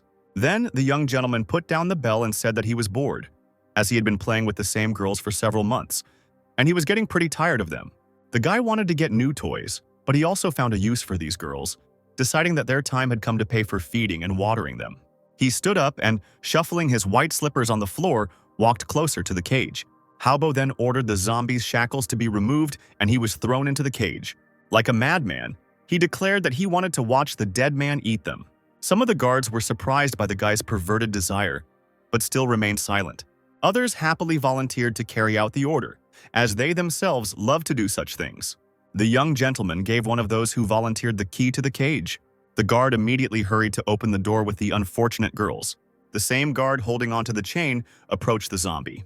Then he removed the mask from the dead man, preventing him from biting anyone. Feeling a grain of freedom, the zombie turned sharply towards the man, showing his grin. Haobo ordered the other two mercenaries to hold the corpse until his shackles were removed, and then to put him in the cage. At this point, some guy asked Mr. Li if this was too cruel and suggested that he let the girls go. The man next to him knelt down, made the upstart bow low, and asked the young man not to be angry, explaining that this mercenary was called Wang Dahu, and he was sent to replace the guard who died yesterday. The guy was unhappy with this prank, and Van continued to ask him to let the girls go. The guard sitting next to Dahu began to apologize again, saying that it was his mistake. Smiling predatorily, Halbo approached the new guard and, laughing, said that no one had tried to argue with him for a long time. Asking rhetorically if he knew how to fight, the boy ordered the mercenaries to show Van where his place was. Then 2 guards approached Doc, one of whom twisted his arm. The one who was larger and seemed stronger began to strike the man. However, Wang was able to stop the fist with his free hand. Seeing this, Rong was even a little surprised. Now he too became interested in watching what was happening. Dahu squeezed his enemy's hand tightly, causing it to shake. The mercenaries became worried, realizing that they had lost to this guy in strength. The man whom Wang managed to disgrace wanted to kill the new guard for it. He turned around, asking his comrades to help him teach Daka a lesson. However, first they mocked the mercenary. Realizing that Van was not to be underestimated, the distrustful mercenaries rushed to help their comrade. Now Dahu's hands were held by 2 men. Feeling his strength again, the insulted mercenary swung his arm to strike. His fist landed right on Van's jaw, and the next moment the doomed guard was spitting blood. Halbo demanded that the mercenaries not kill him. Since Wang wanted to protect the girls, he had to watch them die with his own eyes. Obeying the master, the mercenaries led Dahu to the cage, holding his head so that he could see everything clearly. One of those present began to untie the dead man. Then the 3 mercenaries, using long metal sticks, began to push the zombies into the cage. The ugly corpse still found itself inside without incident. He looked at one of his victims and drooled. The dead man began to tear apart the flesh of one of the girls, who did not react to this in any way, completely resigned to her fate. The mercenaries holding Wang watched his reaction with a grin. The disappointed guy shuddered and tears welled up in his eyes. He tried to break free, tried to shout something, but the men held the guard tightly, covering his mouth. When Dahu calmed down, the mercenaries let the guy go. At that moment he felt a lot, but at the same time he was devastated. Halbo, wanting to see who was stronger, ordered the mercenaries to throw the guard into the cage. Some people cheerfully supported the gentleman, while others understood that, even despite the end of the world, it was not worth neglecting human lives. 2 men grabbed Van and dragged him into the cage. He hung in their arms as if he had already died. The zombie continued to torture his victims, tearing off their limbs. Without ceremony, Dahu was thrown onto the floor behind the dead man. Hearing the guy's hard landing, the zombie turned around. The boy began to feel fear, seeing the creature smiling. Clenching his hands into fists, Wang was in no hurry to get up, but the dead man headed towards him. Closing his eyes, Dahu remembered his mother, who said that she would wait for his return and asked him to be careful. Crying, the guard asked for forgiveness from his mother, whom he could not return to continue caring for. But suddenly he opened his eyes. Since his mother was waiting for him, Van couldn't give up so easily. He gathered all his strength into a fist, waiting for the dead man to approach. Grinning, the zombie eagerly ran towards the guy who had taken an attacking pose. A blow followed, causing the dead man's tooth to fall out. Dahu then lunged forward, grabbing the creature's waist. Screaming, he tried to knock the dead man down, dragging him forward. The zombie couldn't resist this force, but suddenly blood began to flow from Van's mouth. This happened because the dead man plunged his hand into the guard's back. A furious pain spread through the guy's body. This made Dahu's legs buckle, but he couldn't stop. Seeing the delay, Halbo demanded that the fighters continue fighting. Then Wang, bleeding and coughing up blood, pulled his hand back, clenching it into a fist. He then delivered a blow of incredible force to the dead man's head, defeating him. However, this was the last blow dealt by the fighter for justice. The next moment, Dahu fell on his back next to the defeated zombie. Bleeding and crying, he mentally asked forgiveness from his mother, whom he had let down. Rong was disappointed by his death. The disgraced mercenary was surprised that the guy was able to kill a dead man with his bare hands, and someone was outraged that he died so quickly.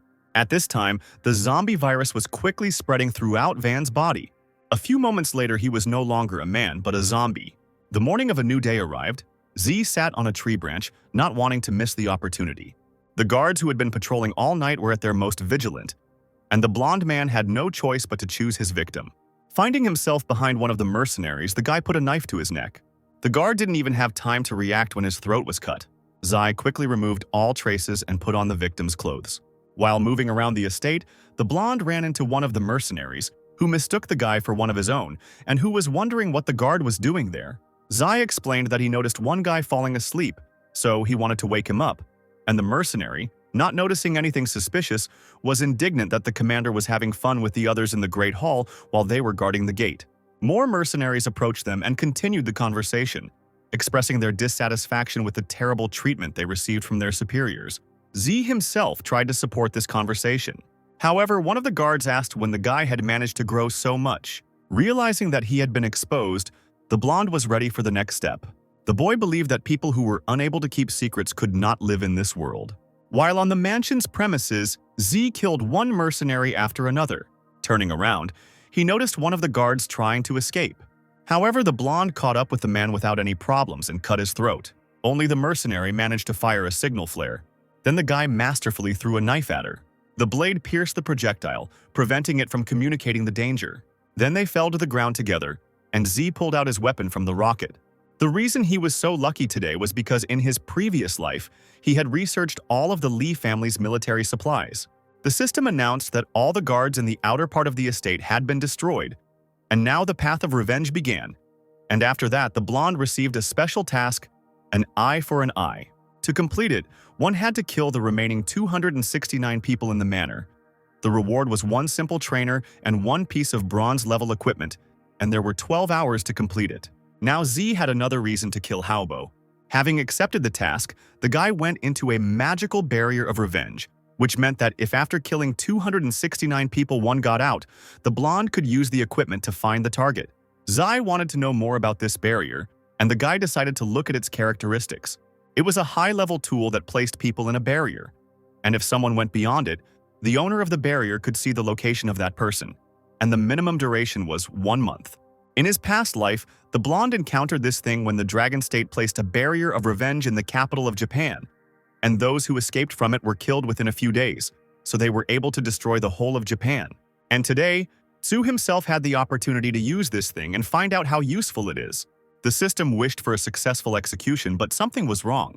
Several murder alerts followed, shocking Z, who had not yet had time to do anything. He ran into the house to check what was going on. One mercenary asked another what he was doing, since he was given a girl to have fun with, not kill.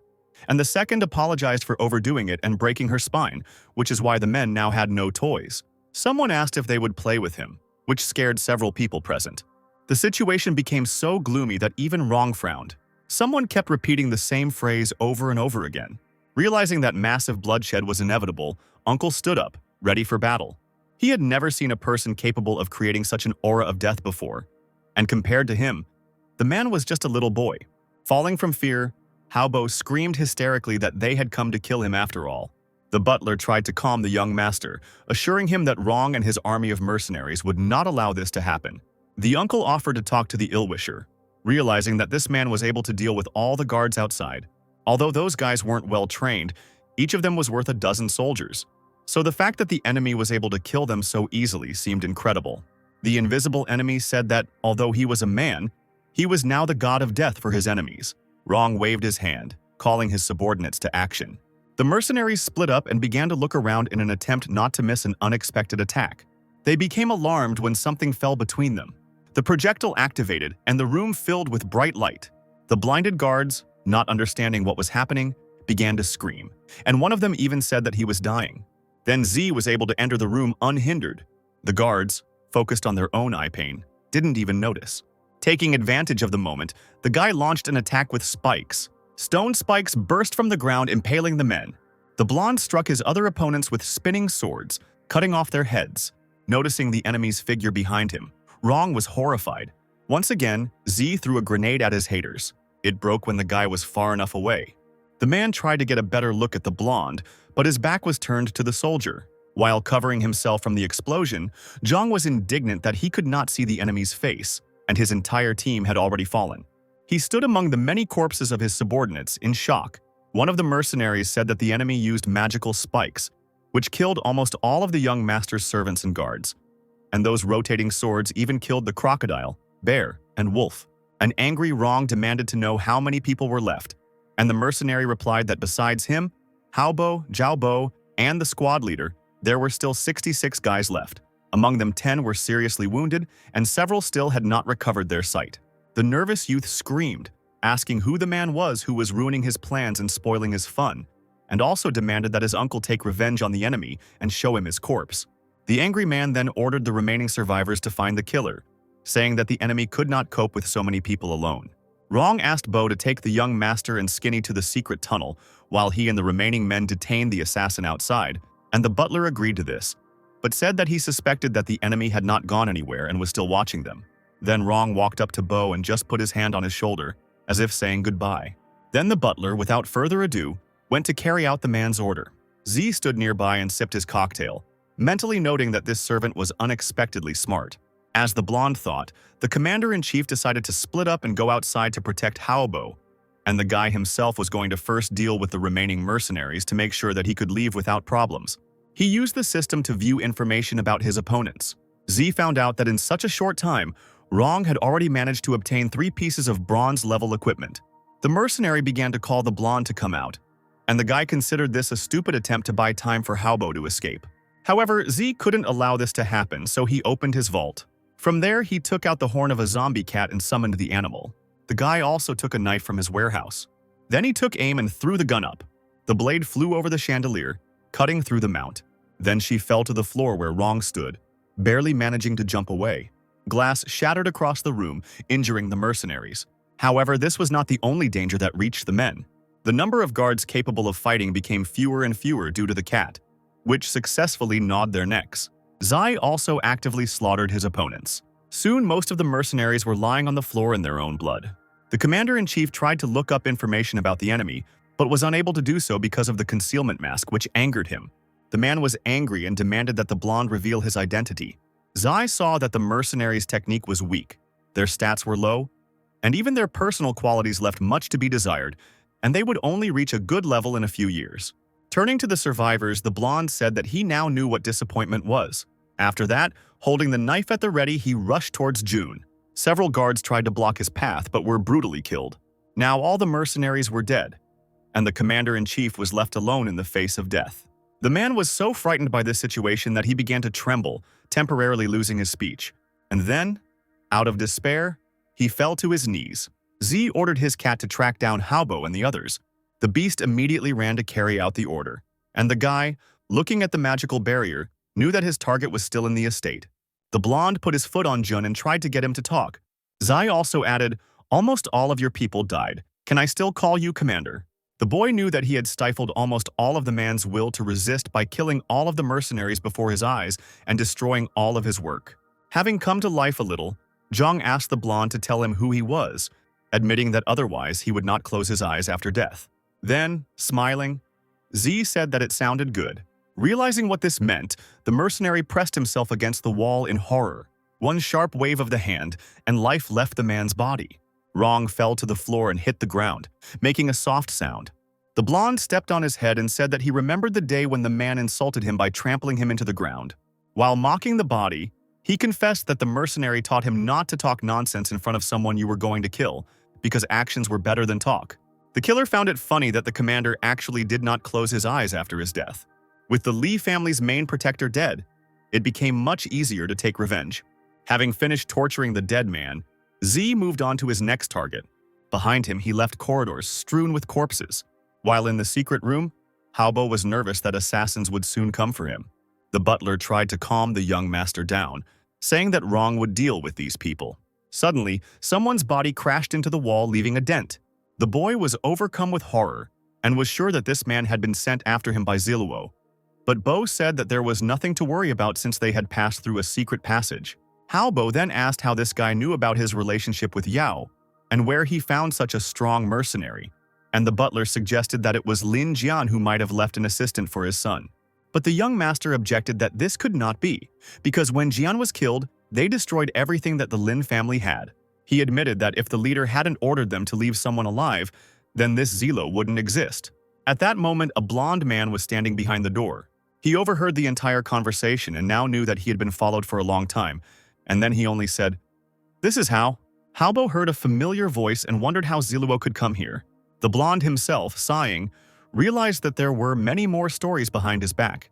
The young master said that the boy should have died by his hand many years ago, and Z said that he was interested in knowing who Jian was and why the Lins destroyed the Li family.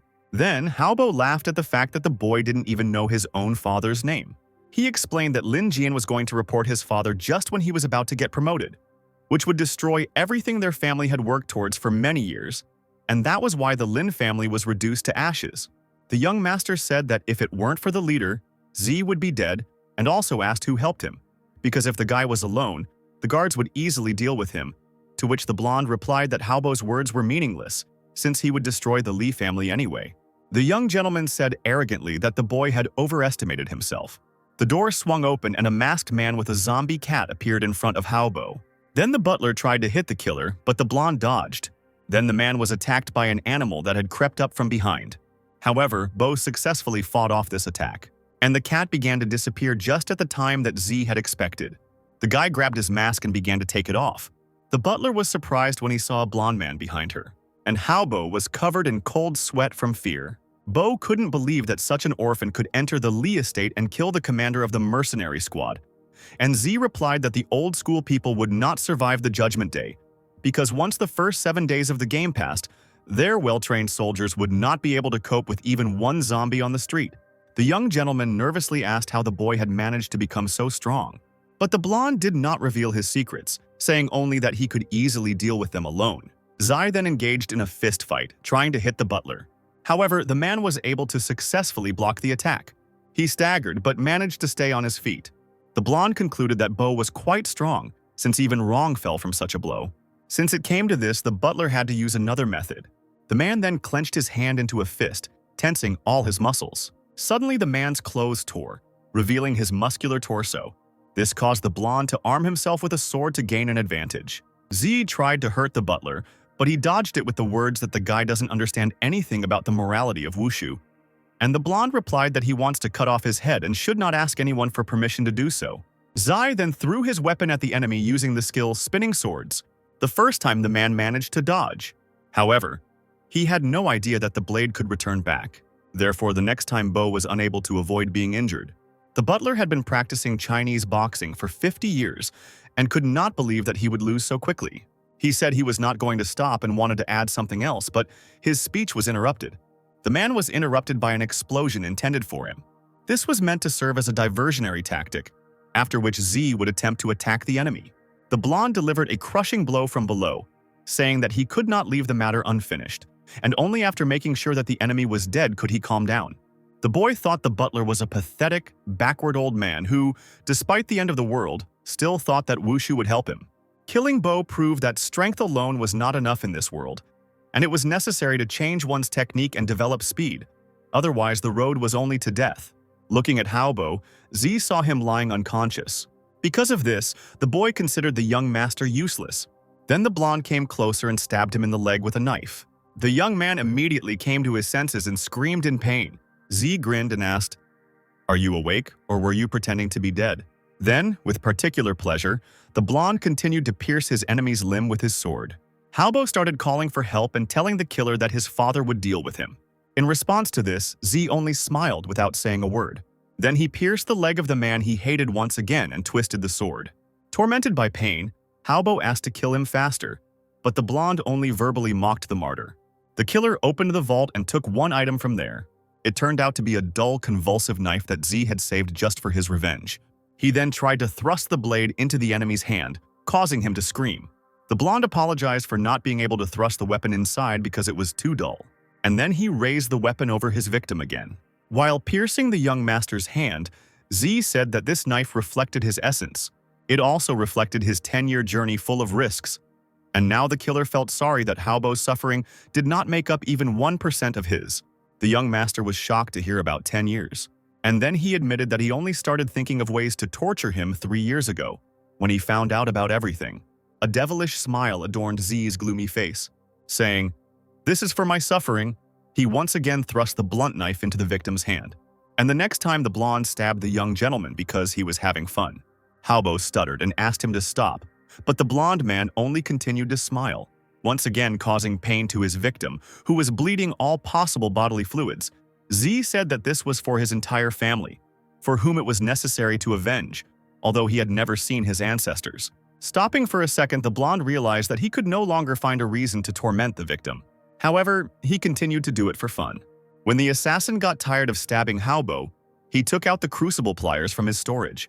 Zai extended his hand towards the victim, clicking his pincers, causing the young master, scared beyond belief, to ask what the boy was doing. The killer admitted that he had to thank the young master because it was he who came up with the most cruel methods of torture, sending many people to the next world. However, Haobo was surprised because he had never done anything like this before. The blonde swung the knife, cutting into the victim's skin and causing her to scream. After this, Z stuck the pliers into Haobo's mouth and pulled out the tooth. The young gentleman tried to resist somehow, but the killer was much stronger and continued to confidently pull out the teeth. So the blonde guy stripped the guy of the entire bottom row and then asked, "Is that not enough for you?" Zai said that in his previous life, Haobo had learned a huge number of new methods of punishment, and the blonde man had not done even 1% of all the tortures to him.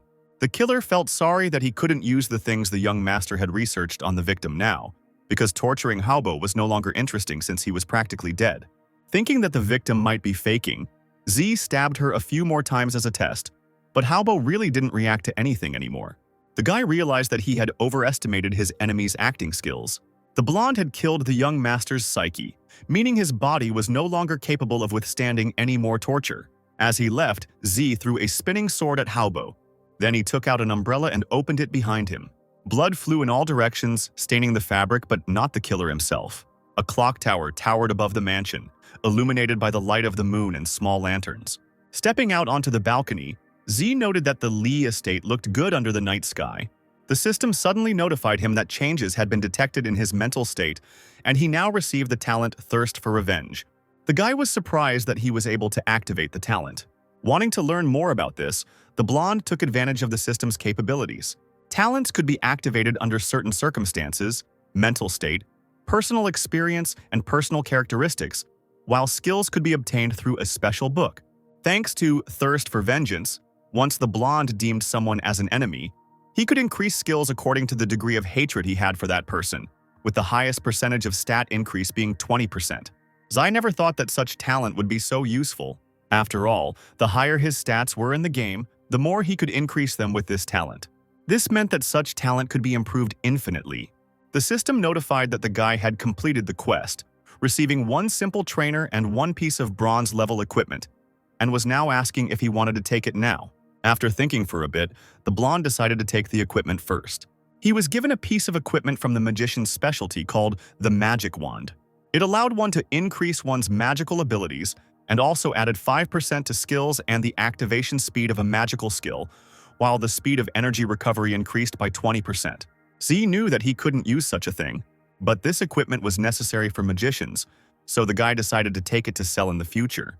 The blonde looked at his storage and was glad that he had automatic collection, and he also noted that the tools for killing people in this game were simply barbaric. When you killed a person, his storage disappeared, and you could not get things from there. You could only examine the corpse and find something interesting. But when players learned ways to kill people, a fight to the death began. Although the game did not encourage this, seeing the purification pendant in his backpack, Z became interested in the item and decided to look at its characteristics. It added 1 point to energy and had the ability to purify, eliminating negative states of the body, and the freezing time was equal to 12 hours. This thing could save lives during a battle, but the meditation pendant looked useless against its background, so it ended up in the storage. The guy sighed, thinking for a while longer. He then told the system that he wanted to get a coach. A window popped up showing the percentage of the program loaded. The resulting first-level trainer was called the Absolute Slave.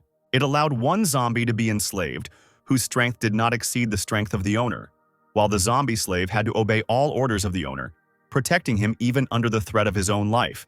And the corpse also possessed a part of the owner's panel, so the player could develop with him. But if the dead man died, the trainer lost his strength. The guy was shocked that he could get a zombie as a slave. He even pinched himself to check if he was dreaming all this. Zai thought about the abilities of the dead man he could obtain. The blonde also realized that if this zombie was truly completely loyal to him, then he would be able to avoid all the dirty work. Ever since the boy found out that Yao had betrayed him, he could no longer trust anyone and was planning to be alone for the rest of his life. But since he now had a hard-working dead man to accompany him, perhaps his heart wounds could be healed. Zai asked the system if this trainer's efficiency would increase if he raised his level. She replied that with each new level, the guy would be able to get another zombie slave. The blonde imagined himself commanding an army of the dead, but dismissed the thought as too unrealistic. However, he still wondered how much he had to level up to achieve such a result. Z also thought about which zombies were best suited for slavery, and decided that the ones that were most suitable were the ones that were supposed to progress to the status of zombie kings. And although all the zombies had potential, It seemed to the boy that after they became his slaves, they would no longer be able to make as much progress as before. Leaving these thoughts behind, Z decided to go down to the Lee family's basement, where, according to rumors, many treasures were hidden. After walking down a long corridor, the blonde finally came across the right door. Entering the room, the guy saw a lot of precious jewelry and gold. However, now that the end of the world had come, all these things were worth nothing.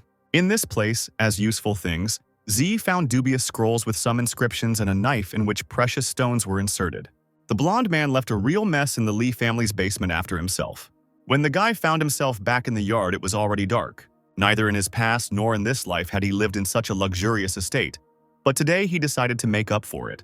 When Z entered the house, he saw a large human figure in front of him. However, the guy was sure that there could not be living people in the room. So the blonde took out a flashlight and, shining it forward, saw the same zombie who, when he was a human, had once tried to protect the girls from Haobo. He was level 4 with decent stats and an epic level talent where the player's strength could increase as he leveled up. All strength-related items increased effectiveness, and the skills he used only consumed physical strength but not energy. And the dead man had a strike with all his might skill that was worth 50% of his stats. The zombie was very strong, and at night it was completely indistinguishable from a bronze-level boss. And it was an incredible coincidence that the guy had just received the absolute slave trainer and immediately found a suitable undead. Hearing this, the zombie opened his eyes wide in surprise. He stood completely calmly looking at Z carefully. The blonde even found it strange that the corpse didn't try to attack him. The corpse's energy was only 3 points, and if he were placed in human society, he would be considered feeble-minded. And this fact somewhat disappointed the guy. But overall, the corpse's characteristics were quite good, so Z asked the system if he could choose this zombie as a slave. The system responded that since the dead man's spiritual power was small, then, when all the characteristics were added up, they did not exceed those of the guy. Although the corpse was a bit stupid, his enviable talent and possible obedience won over the blonde. So he agreed with the system when it asked if Z wanted to choose this zombie as the absolute slave. After this, the dead man was surrounded by a red glow. He tensed up, not wanting to obey anyone. The blonde was surprised that the zombie tried to resist. The dead man did not give in for a long time, which made the guy wonder if he would regret his choice. In the end, the system announced that the enslavement was complete, and now it was necessary to come up with a name for the zombie. Since this guy was so big, strong, and had epic-level natural strength, Z decided to call him Foolish. After that, the player panel of the Fool was introduced into the system. But it was impossible to restore data about the storage, reputation, experience for killing zombies, and rewards for tasks. He had to develop like an ordinary dead person. He could receive coins for killing zombies, and also had 1% of explosion from equipment and items. Zai didn't believe that this cage was capable of holding a dead person with such characteristics, so he ordered Foolish to prove his strength, which the zombie began to do. He took hold of the iron bars and tried to push them apart. And then the dead man was able to calmly leave the cage. He did not attack the man or react to him in any other way. Expecting something different, Z sighed, but he was still glad that Foolish understood the orders. The blonde put a leather wristband on the zombie. Then the guy revealed the main characteristics of the dead man.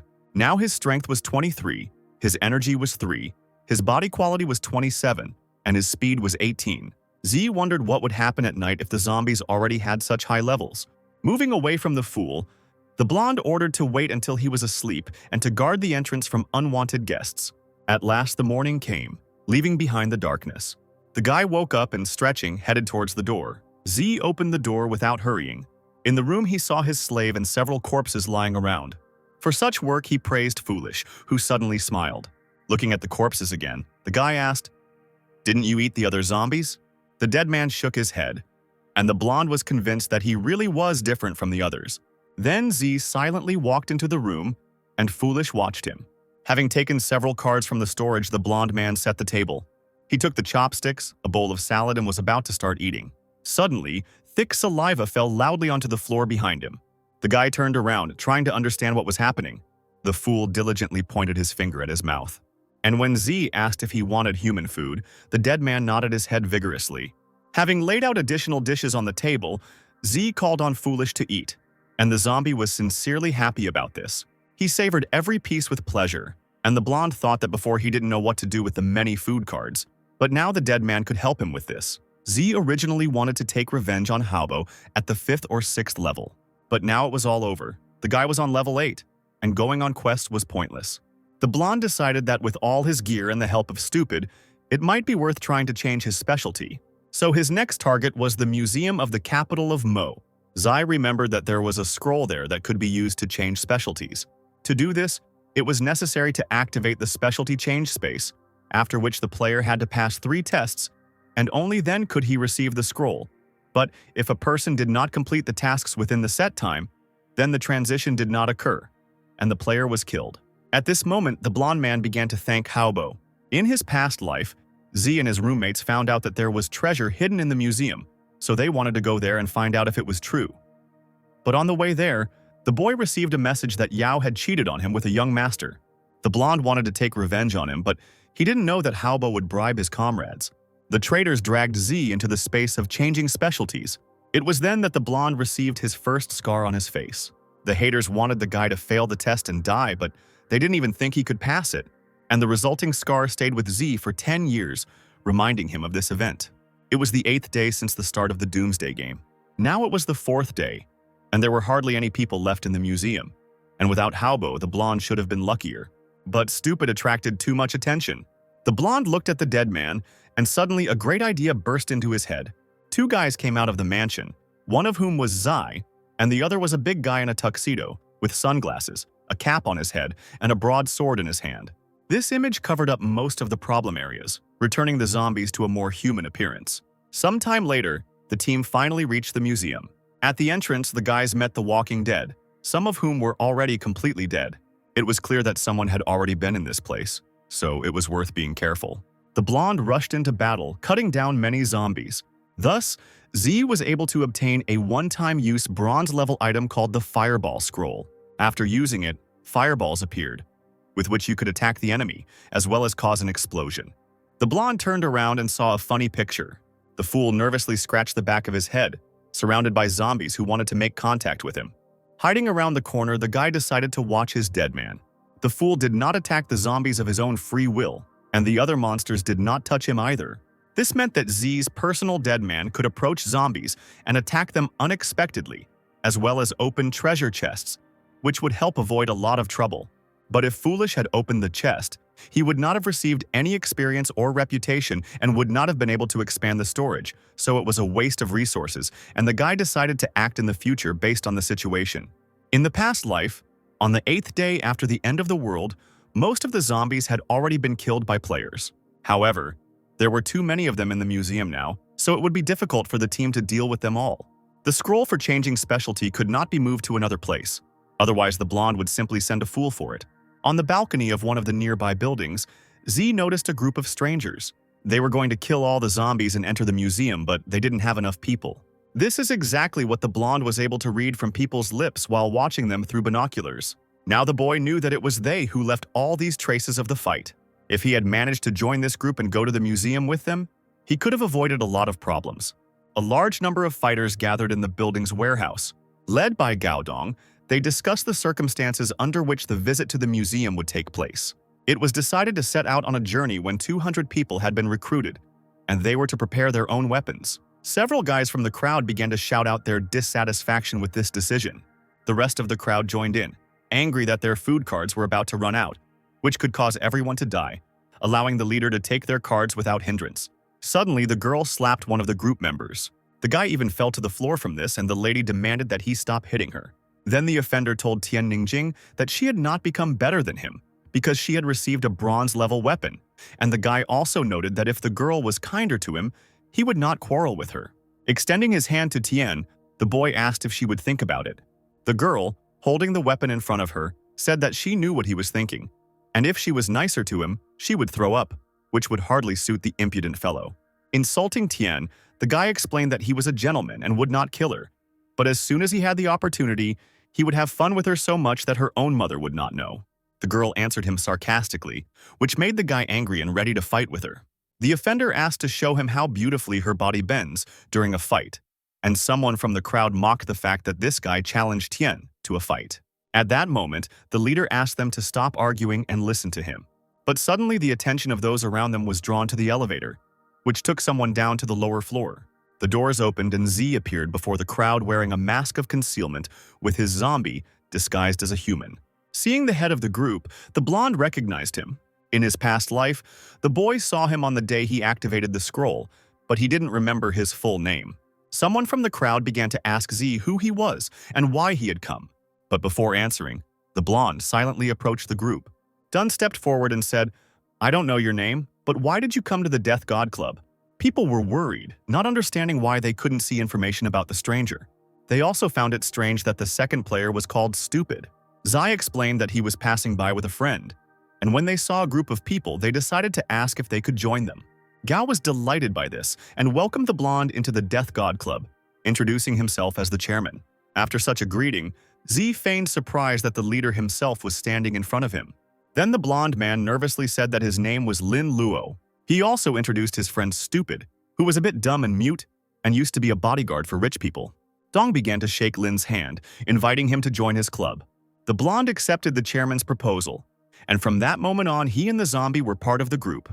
The guy was even surprised at how easy it was to join the club. Dunn and the new recruits moved away from the group and sat at a table, where the chairman admitted that Foolish and Lin were like old friends to him, so he informed them of his willingness to help them in any way. Then Z explained that he and his friend loved to fight, and their main goal was to become stronger. They loved to kill zombies and level up, and they came here precisely to develop.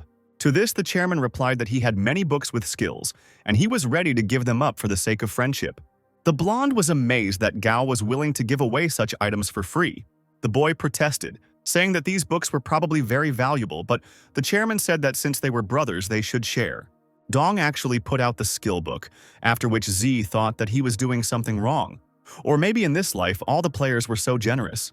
The book contained the combat skill Blind Fury, and it consisted in the fact that after activation, the player was plunged into a state of loss of control and reason. Becoming a fighting machine, all characteristics were increased by 20 to 50%. Depending on the degree of rage, the duration of the action was 2 minutes, and after this time, the player was placed in chaos. The time spent in which depended on the degree of rage. After reading the characteristics, the guy did not understand what difference a person had from a zombie when using this skill, although he knew that the combat power in a state of loss of mind was higher than with it. The chairman said that although the side effects were quite dangerous, this skill could save lives at the most difficult moment. Zai was mentally indignant that he was considered stupid and tried to be given such a bad skill, but at the same time he was amazed that Gao reacted so quickly. The blonde closed the book, taking it for himself. Pretending to be happy, he thanked the chairman for such concern and said that he liked the item. Zai then asked Gao if he had anything else he wanted to say, and if he didn't, he and his friend would go level up. Since the chairman, who noticed Z's fleeting smile, did not say anything else, the boys stood up and prepared to leave. However, Gao shouted at them sharply, trying to stop them. Turning back, the blonde asked what happened. Since the chairman was fooling the guy with that skill book, he thought he should give him something good as compensation. So he said he had a card with a bucket of fried chicken and suggested they eat together. But Z refused, explaining that he and Stupid would rather go and look for zombies to earn experience points. He already felt uneasy about taking the skill book, and if he had taken the food card as well, he would have died of shame. Putting the card in the blonde's hand, Gao said that if they were short of food and water, they could simply take it all from the warehouse. The guy admitted that in that case he should thank the chairman for both of them. Dong then dismissed the recruits, saying that if they needed help they could contact him at any time. The chairman smiled and thought that Z was not a bad guy, since Gao gave him such a bad skill book, and the blonde did not refuse it. Z and Silly left Dong's office and went about their business. 3 men walked confidently towards them. Ahead of the others walked a man with white fur on his collar, smoking a cigarette and folding his arms across his chest. Once he was next to the blonde, he said that he had not threatened him, but simply warned him not to have too much to do with Gaodong. The man then placed his hand on Z's shoulder and continued, "Otherwise, even if your friend knows how to fight." However, he stopped short when the blonde shook his hand off. The guy then asked the zombie why he was standing there and urged him to deal with the ill-wishers. The man noted that Foolish was a big guy, but he was only at level 4, like all his guys. The other 2 men drew their weapons and grinned, but the smiles quickly disappeared as the dead man approached them. The zombie then dealt the gang leader an incredibly powerful blow that wrenched his head apart. This sent the man flying several meters away, spraying blood across the corridor. After the ill-wisher fell, Z asked the others if they wanted to die too. They shook with fear, saying that they did not want this, to which the blonde nodded his head to them without further ado and left. Looking at Jia Tai, who had always competed with Gao for the chairman's position, the boys were amazed that Foolish had broken his head with one blow. They even started discussing that it was Dun who called these guys to deal with competitors and at the same time warn others. Seeing a gathering of gossips, the chairman demanded an explanation. Then one of the guys immediately reported everything to him. Gao was surprised that Z and his friend killed Tai. The speaker replied that they didn't know that guy, but there was another one with him named Foolish. The chairman was delighted that the new recruit had given him a great gift. He killed the man in front of others himself, unaware that he had helped Gao, and now it was unlikely that anyone would claim the post of head of the club in the near future. The chairman told one of his subordinates to find people and bury Tai's body with all dignity, and to divide all the valuables that they found on him among the guys. Then Dun, happily whistling a song, walked back to his place. At this moment, Z was sitting somewhere in the dining room and looking at the skill book. He asked the system if Foolish could attack him or do something evil towards him. She reassured the guy by saying that in any situation, a zombie will protect its owner, and this has nothing to do with its level of awareness. The blonde closed the book and approached the dead man who was eating. Z, realizing that he could control his behavior, came to the conclusion that he could use the skill Blind Fury on Foolish, thereby increasing his stats. So the guy distracted him from his food by handing him a book. Then the blonde put his hand on the zombie's shoulder and asked him to study well. The dead man burped loudly, emitting a disgusting smell directly at his owner. After such humiliation of Zai, the zombie began to learn the skill. The guy himself, sitting next to him, was glad that he had such a stupid dead man under his command. But he understood that he himself had to try and move to the 10th level, because after that, as well as after changing his specialty, his strength should have increased at least twofold. The blonde interrupted Silly's meal again, explaining that they needed to go to level up and try out a new skill. And the library, where the game store was supposed to be, was a great place for it. Without wasting any time, the guys set off towards their goal. As they walked down the club building, on one of the floors they found a door that stood out from the rest. It had an unusual notch, highlighted in blue. Z and his subordinate approached her cautiously, expecting a zombie attack. However, everything was quiet around, and no one stopped the guy from putting his hand on the door. Then a window popped up, welcoming the blonde to the game store and wishing him good luck with his shopping. The door opened, letting Z into the room.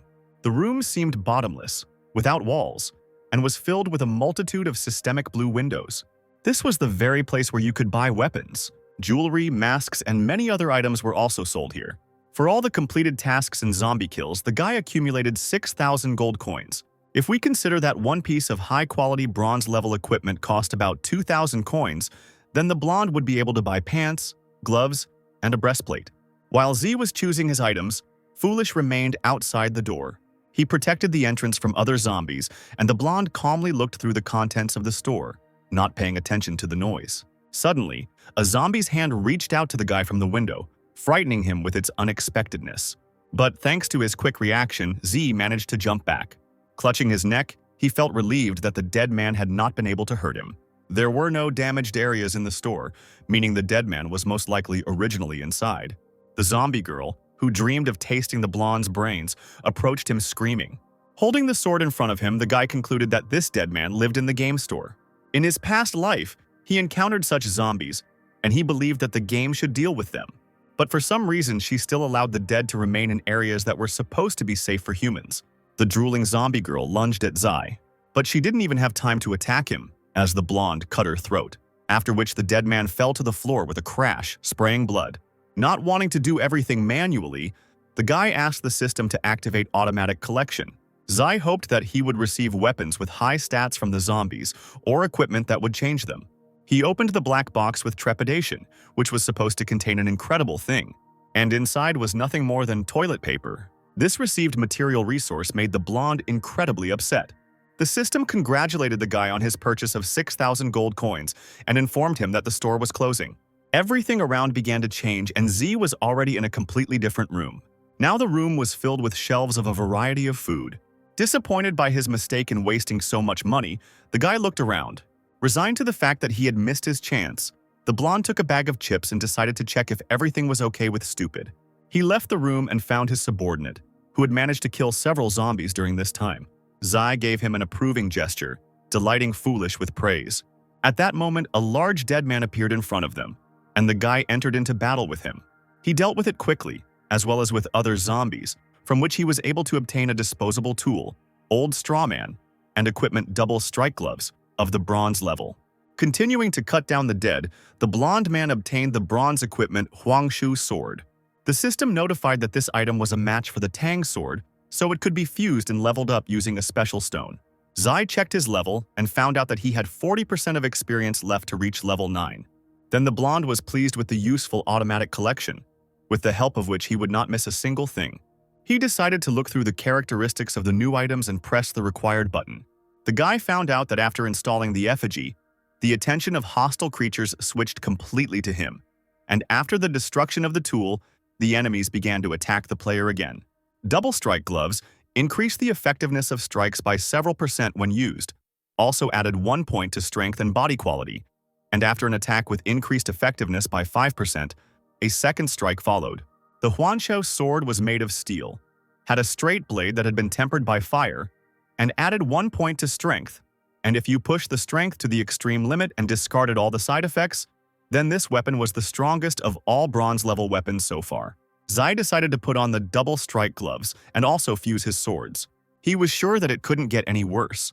The blonde understood that he had a system trainer that guaranteed the explosion coefficient, but it could not guarantee the rest. The boy sighed, wondering if he really should use the stone. At worst, he will break one sword. Z decided to carry out the merger anyway, and the system asked if he really wanted to do this, since after such a procedure the weapon would be impossible to restore. The blonde agreed with this, and the merging began, which took half an hour, and the guy decided to eat during this time. He set the table and the boys began to eat. Finally, the system announced that the fusion was complete, creating a silver tier item called the Demon Slayer sword. Zai was shocked that he succeeded. He immediately rushed to the system window where the merge was taking place. This sword added 4 points to strength and 1 point to body quality. It also had the ability to gradually restore damage after a fight. Its passive skill was called Decapitation, during which the speed increased by 20%, and after a successful attack, the player could get additional points to strength for 3 minutes. The maximum superposition was 2 layers. The blonde was amazed by such amazing characteristics and was sure that with this weapon, he could become the strongest player. Now it was time to take the scroll from the library, which he informed Foolish about. The guy then began to look at the map of the building to choose the right path. He explained to the dead man that this time there was no need to worry about protecting the owner, but to go on the attack head-on to enter the library. The zombie, as Z had asked, went straight ahead to the library, scattering enemies. The blonde followed stupid, finishing off the surviving zombies. Once in the right place, the guy himself began to kill the dead along with his subordinate, skillfully using his skills. Soon he was able to move up to level 10, gaining 1 free point to his stats. Z breathed a sigh of relief after killing the last of the zombies in the room. However, he was alarmed by something he had not noticed before, having focused on the murder. The boy looked at Foolish and asked in shock what he was doing. The dead man growled, clenching his hands into fists. It was noticeable that he had grown in size, causing most of his clothes to be torn. The fool looked like some kind of humanoid beast. As he was leaving, the blonde told him to stay here while he cleaned the toilet, and in 10 minutes to go up to the top floor, where the guy would wait for his subordinate. Half an hour later, the team was already on the top floor, teaming with the dead. There, Z ordered his calmed-down subordinate to activate Blind Fury.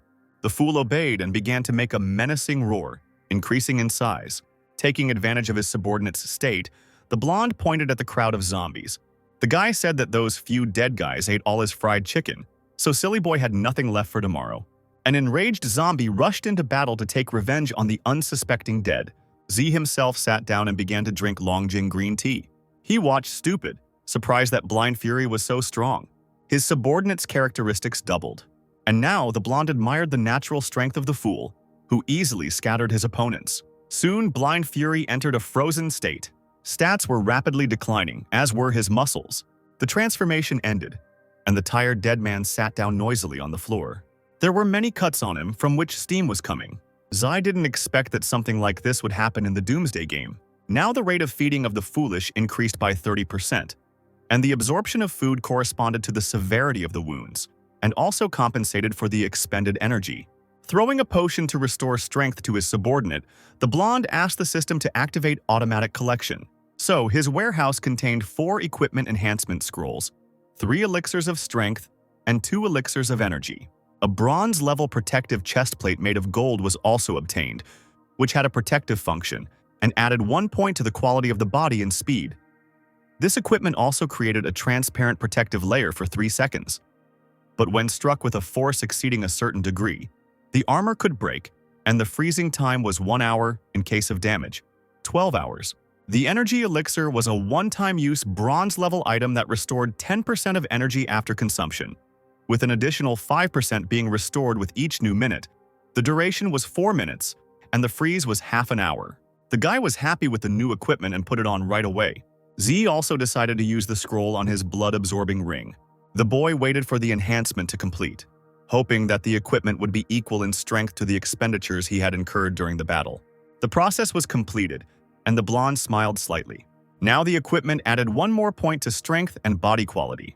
Everything worked out quite well for Z, and he put the ring back on. Then, the guy went on to actively crush the dead, testing the effect of the enhanced equipment. After that, there was a quiet minute, and he checked his characteristics where strength was equal to 20 points, energy 19, body quality 20, and speed 24. Having looked at this, the blonde went on, telling Foolish that the rest time was over and it was time to go upstairs. They were able to get to the right place without any problems. Entering a dark room lined with bookshelves, the team discovered a mess. Zai was sure that only the boss could do such a thing and possess such power. When the blonde came there in his past life, all the bosses had already been destroyed, but this time, the team made it in time. And now he was wondering who was the main zombie here. Walking even further, the guy found himself at a door with the sign, Mo Capital Store. Zai pressed on the handle and it creaked as it gave way. When he entered the room, the system congratulated him on finding the store, for which he received 10 reputation points. Each player could only be in it for 30 minutes a day. If the set time was exceeded, a fine would follow, but if the player refused to pay it, the system would destroy the person. Since the guy visited the store for the first time, he received a one-time discount of 50%. Pleased with the discount, the blonde ordered his subordinate to guard him, to which the zombie growled in agreement in response. Then Z entered the capsule where he could buy something. Inside, as expected, everything was blue with a system window. First, the guy was greeted in a store in the capital. He then clicked on the View Catalog button, after which a buyer's guide popped up in front of him.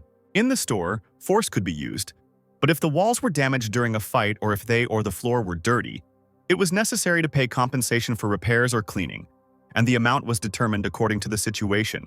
As he read this, Z hoped that no one would barge in while he was shopping. Then he decided to select instruments from the catalog.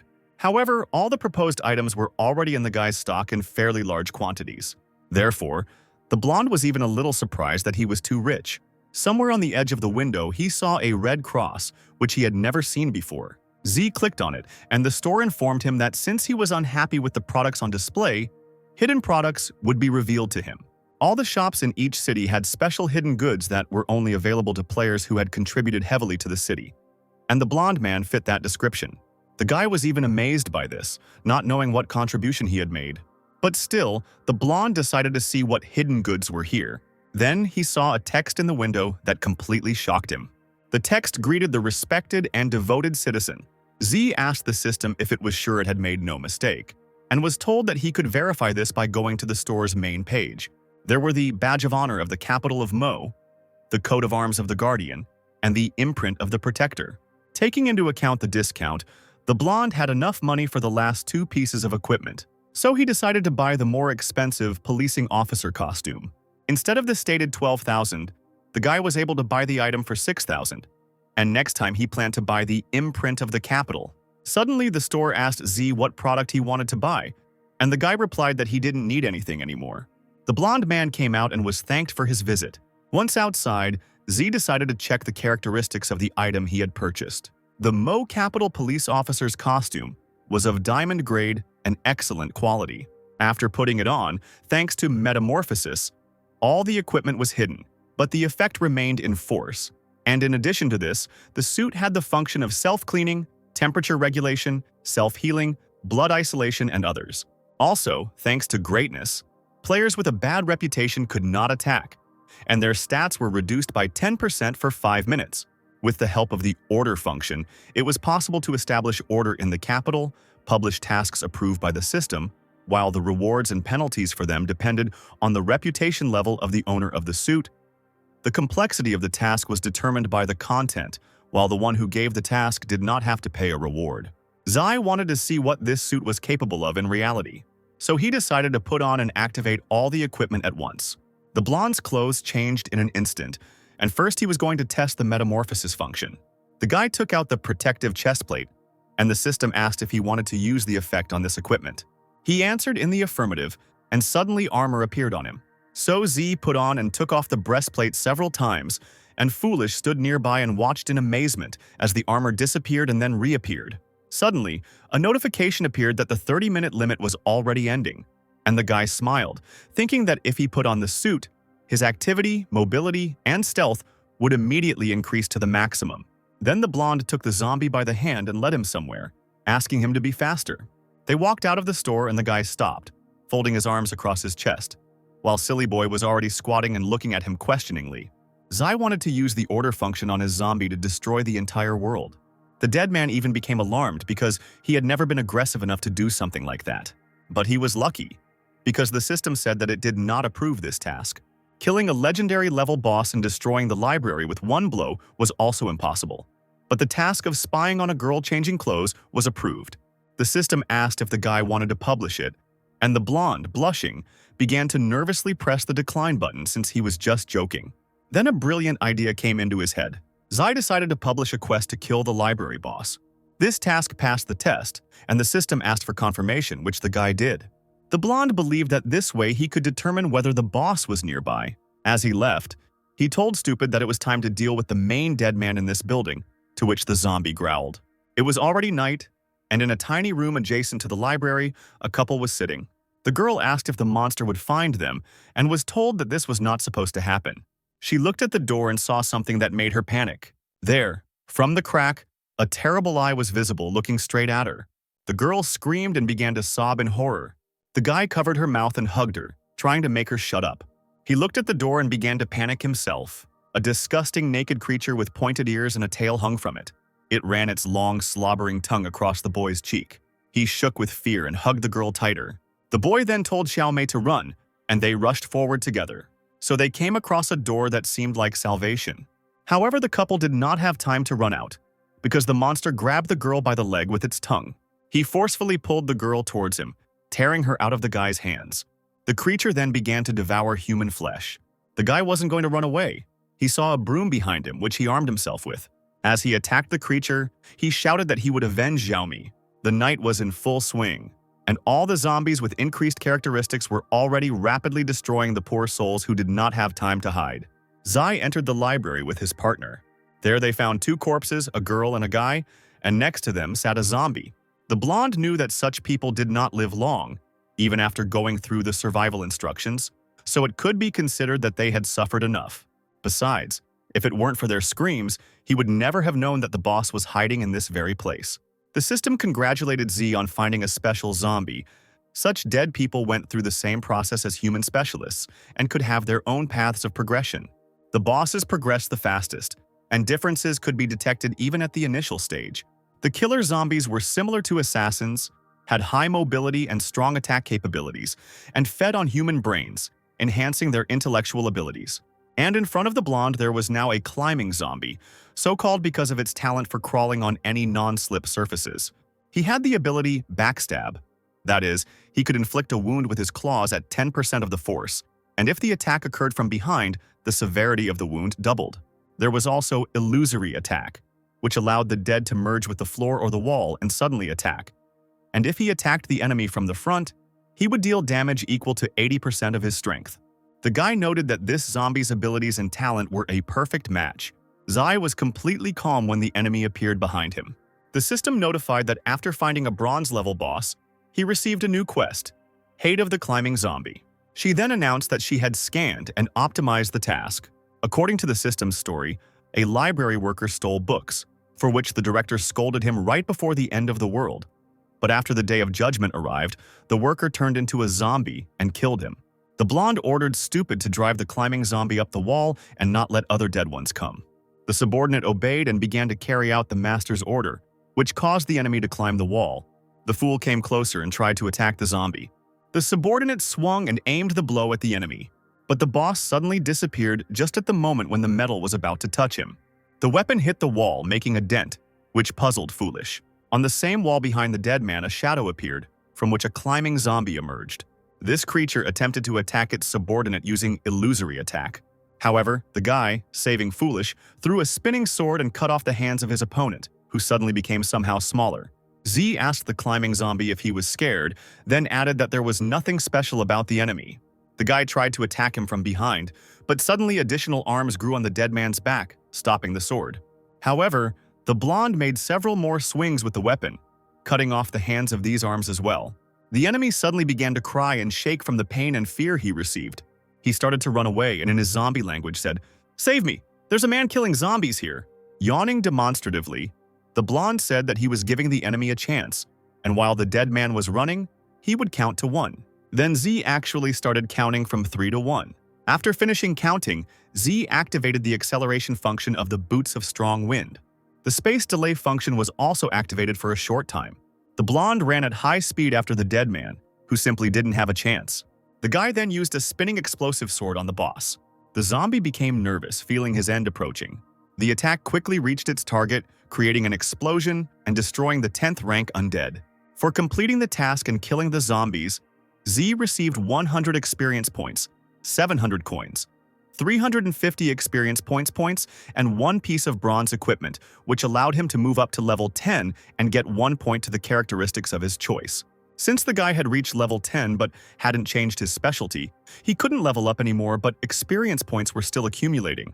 The system also asked if the blonde wanted to take 1 super trainer for a new level now, and Z himself was thinking that the rookie period would soon pass, and if he moved to another specialty first, then this would be announced to the whole world. The guy decided to take the trainer right away, and the system reported that it was loading. A super trainer, Yin and Yang twins, was obtained, thanks to which the blonde could have 2 specialties at once, while the other players were shown only the first one. There were no restrictions, but with stable development of the same characteristic, it was possible to get the highest result. And for the second specialty, it was possible to use only 50% of the free characteristics. The blonde was shocked to receive such a thing because it was against the rules. He even believed that the game wanted him to become the king of this world. Zai was of course happy, but he understood that it was unfair to the other players. Suddenly, the guy heard the footsteps of approaching dead people. Without any nervousness, he used the spike attack. Earthen spikes rose from the floor, piercing and throwing zombies around. At that moment, a silver chest appeared in front of the blonde. Since it could be moved, unlike the wild chest, instead of opening it right away, Z decided to take it with him. He told Silly that they needed to go upstairs. They walked up the stairs to the 5th floor and did not encounter a single zombie. But there were plenty of them in the corridor. However, they were all of low level. Therefore, the blonde, realizing that his subordinate could handle it alone, left the dead men to Gloopish. As he walked away from the battlefield, Z thought about how, according to the new trainer's explanation, the ghost specialty added strength and speed, which meant that he also needed a specialty that would add body quality and energy. The best specialty was a secret one called Holy Swordsman, which was hidden on the other side of the ocean, and it was unlikely that something like that could be found in the Dragon State. Having finished thinking about this, the blonde opened his warehouse. He began to look through the items he had received, checking their characteristics. Among them, the guy found a very impressive warhammer. He came closer to Foolish, who was killing enemies with his bare hands. Zai gave the hammer to his subordinate, who was delighted to have such a weapon. The zombie took the weapon and tried to bite it off, and the guy, having checked something else in the system, said that they were finished. The dead man continued to gnaw on the hammer, while the guy decided to open the silver chest. For opening it, Z received additional storage space, experience points, gold coins, and the durable combat pants. This high-strength silver-level equipment was a great help during battle, adding 3 points to body quality, 1 to speed, and as a function, it could reduce negative external influences by 20%. The guy put these pants on and happily checked how his characteristics had changed. He then ordered his dead man to collect all the tools from the dead zombies and meet them downstairs. The rookie protection period had not yet passed, and the specialty change system was still closed. So the blonde decided to first prepare for the transition to the ghost specialty and think carefully about the second one. And Z also hoped that the Death God Club members would gather together, and he could make a punitive expedition to the museum early. The 8th day of the game had arrived, and the defensive period for the newcomers was about to end. The elevator in the building where the Death God Club was based suddenly announced its stop with a short signal. Z and Silly came out of it and immediately met the chairman with a megaphone in his hand. The blonde asked him when they would go to the museum, and Gao replied that they had attracted several people in the past few days, and since there were about 200 people in the club, they could set out tonight. Since the blonde man came, the chairman was going to go and call his brothers. Dunn was confident that if their campaign was successful, then no one would compete with him, and he also wanted to figure out how to keep Z by his side. In the open area, the chairman used a megaphone to call people to march in a rather simple manner. He said that all the club members would be heading to the Mo Capital Museum today to exterminate the zombies and bring back the Dragon State's cultural heritage, so they had to gather up and prepare for the expedition. Some shouted that they would kill all the zombies and find bronze-level equipment.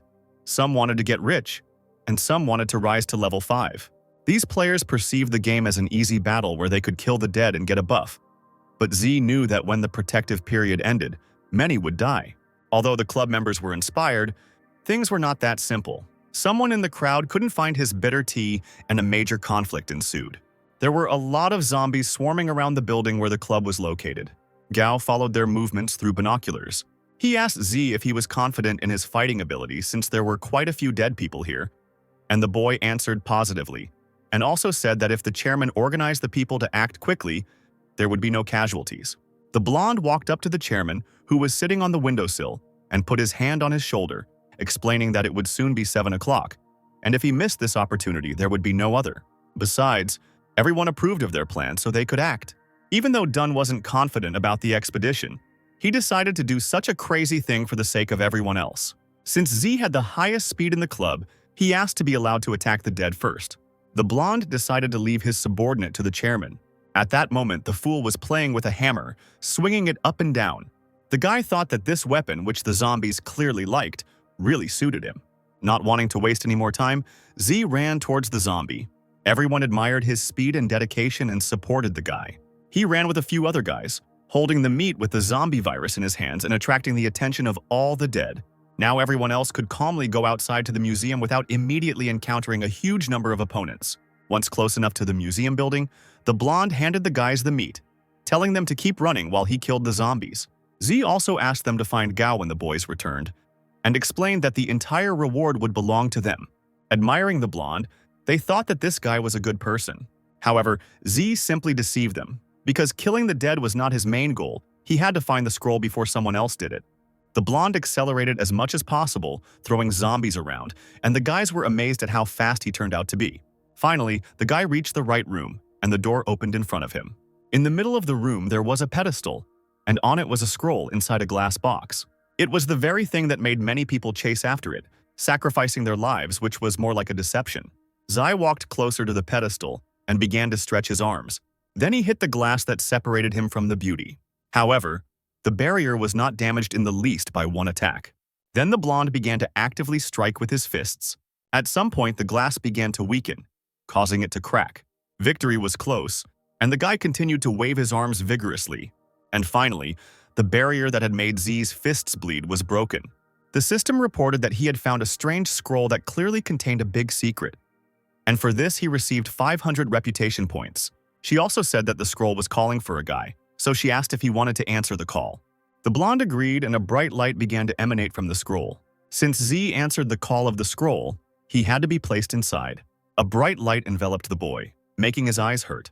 The next moment, he found himself in a stone room, and the system announced that the transfer to the scroll was complete. Z opened his eyes and found himself levitating.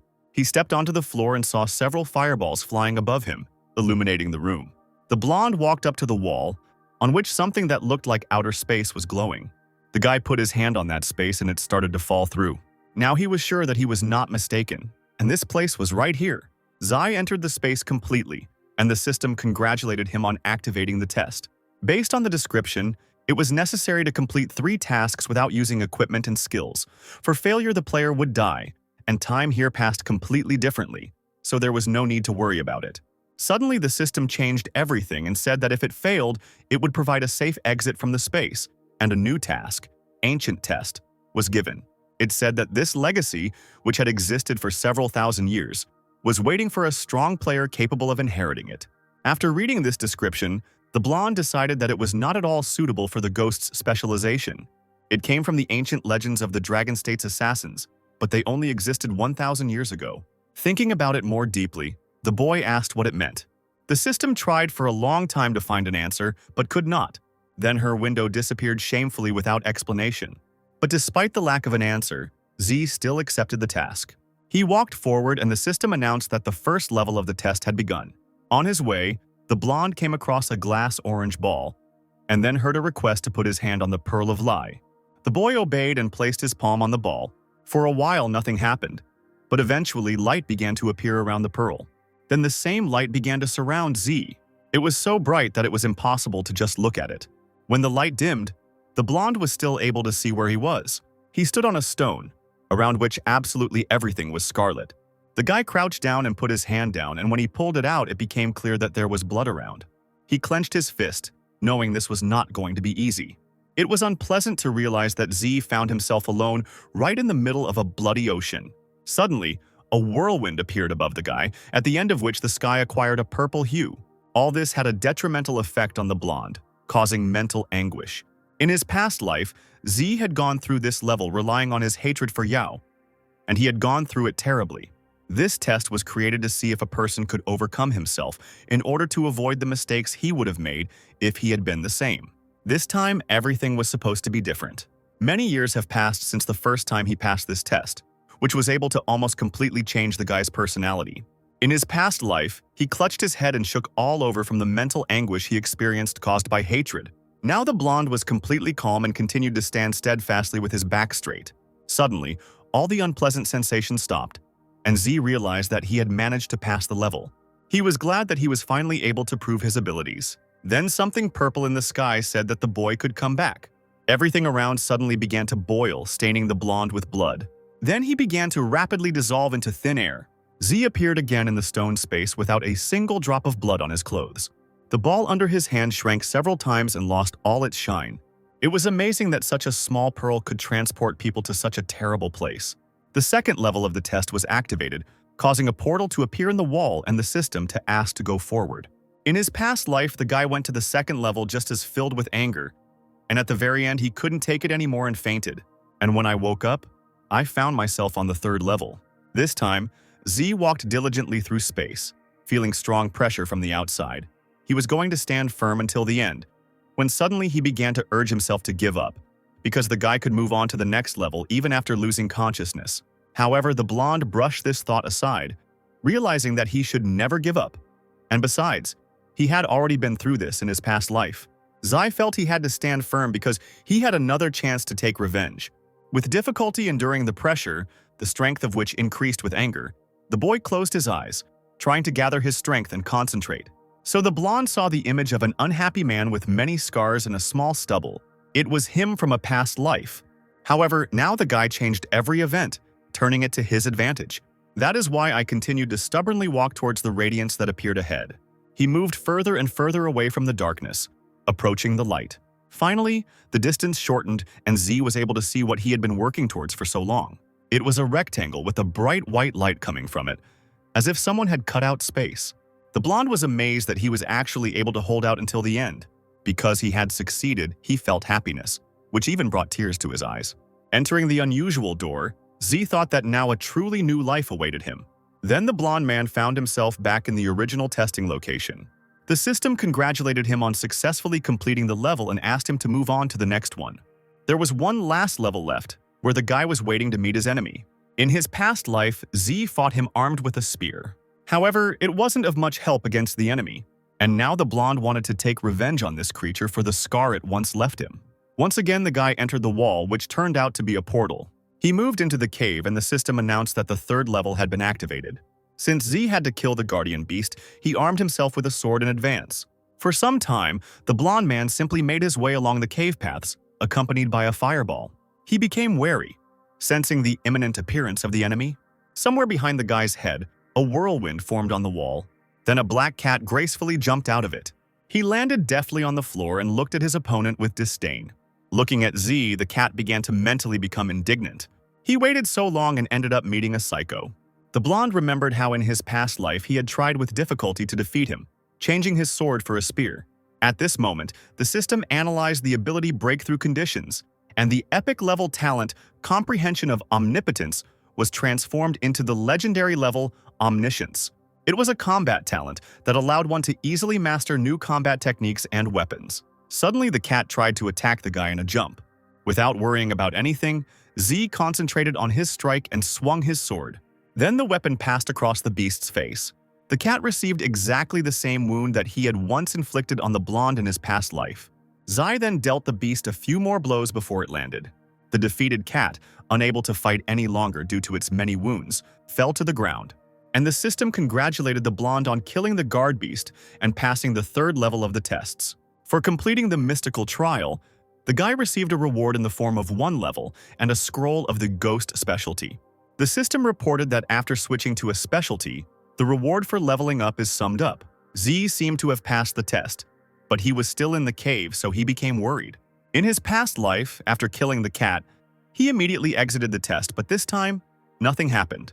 The guy approached the rock and tried to find the portal, but it was useless. He began to think that it was probably not the game itself that had trapped him here.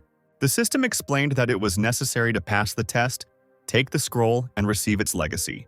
Then the blonde realized that it was precisely the inheritance that he had not received.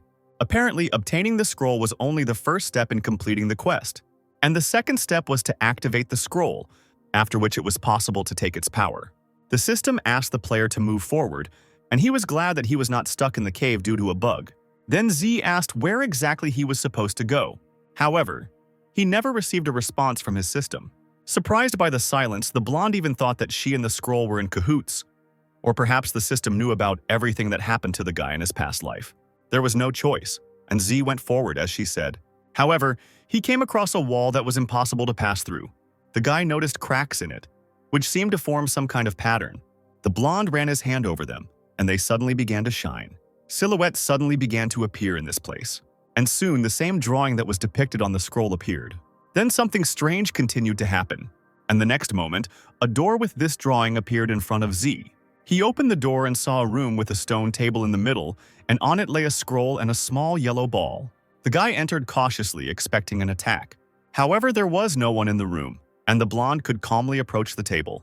Then he took the scroll and unrolled it. The scroll, which seemed empty at first glance, suddenly began to glow. Its glow became brighter and brighter, illuminating the room. Only 2 words appeared on the parchment: Chi-Yu. Zai became nervous, not understanding what this meant. But then the text continued, saying that the ox and the bird were the totems of the Julie tribe. Chi-Yu was killed by Emperor Huangdi, who beheaded the tribal leader, and according to legend, the soul of the murdered man was preserved through witchcraft. Chi knew that his soul would eventually dissipate, so before that he created a scroll with a trial, where the very last level was guarded by a cat that possessed the blood of a mage. The trial was designed to test one's will to win, determination, and fighting skills, and Z met these standards, thus earning the right to inherit the great power of the Julie tribe. And to do this, you had to put your hands on the scroll.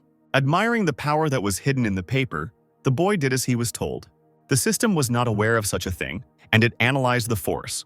This energy came from the blue star, and now the system was carrying out the combination of its culture and the Doomsday game, which was successful, as was the digitalization of power. Having received new power, the boy staggered and fell. The system congratulated him on his transition to a specialty that was given the name Commander-in-Chief. Initially, the blonde was going to get the Ghost specialty, but in the end, he passed Chi-Yu's test, which was a great success. The new specialty was unknown to Z, which aroused his genuine interest. He also became curious about the ball that was lying on the table. Suddenly, he stuck to the blonde's hand. The guy started shaking his hand, but the ball still didn't come off. The system then explained that it was the Julie ball that Chi treasured the most, because it was his weapon. It was attached to the player and then existed in his mind.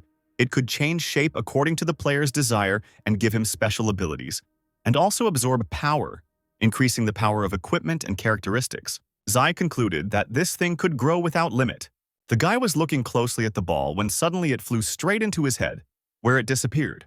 The blonde rubbed his forehead from these unpleasant sensations, considering such a weapon to be very specific.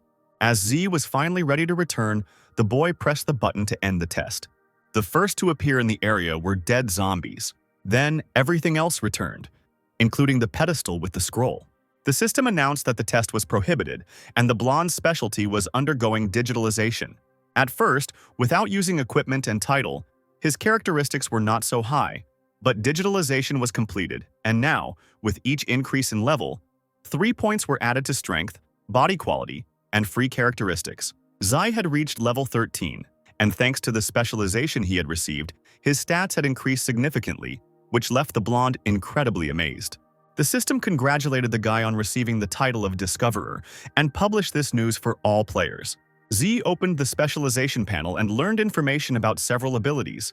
As the leader of a 10,000 army, he could turn the ball into a military weapon and thereby obtain the skills of a warrior specialty. The player could pour power into the ball, increasing its characteristics and level, and there was also a third unknown ability that had not yet been activated. When the guy read this, he was shocked. He didn't believe what was happening, so he pinched himself hard to make sure it wasn't a dream. The new level of skill was truly incredible. Having calmed down a little, Z decided to test his abilities. He took the bat and let the ball swallow it. The ball glowed and began to suck in the weapon, so the guy continued feeding things to the gun. The system notified that the ball had absorbed enough power and had become a silver-level instrument. It grew in size and contained strange matter inside it. Zai stared at the weapon, wondering what he wanted to get. Matter suddenly began to move, trying to take on a certain form. Thus, the sword Julie appeared in the hands of the blonde, adding 4 points to strength and 2 to body quality, and also had the property of penetrating 10% of armor. He also had various abilities. Julie attack released the power of the sword onto the enemy and could deal damage at 130% of its strength, and the pain from the blow reached 200%. With repeat strike, the sword saw off the enemy, dealing damage at 200% of its strength, but it could put the owner of the sword into a state of numbness for 2 seconds. But it was impossible to obtain skills. They could only change together with the ball. The ball's ability was so amazing that the guy couldn't even describe it. Zai did not stop there and wanted to see the bow and arrows in his hand. The red matter began to change again, forming a bow capable of collecting energy and transforming it into arrows. Flame arrows had a power of 120% of the stats, and when they hit, the enemy would go into a state of continuous combustion, while ice arrows had the same power. But when they hit, the enemy would slow down.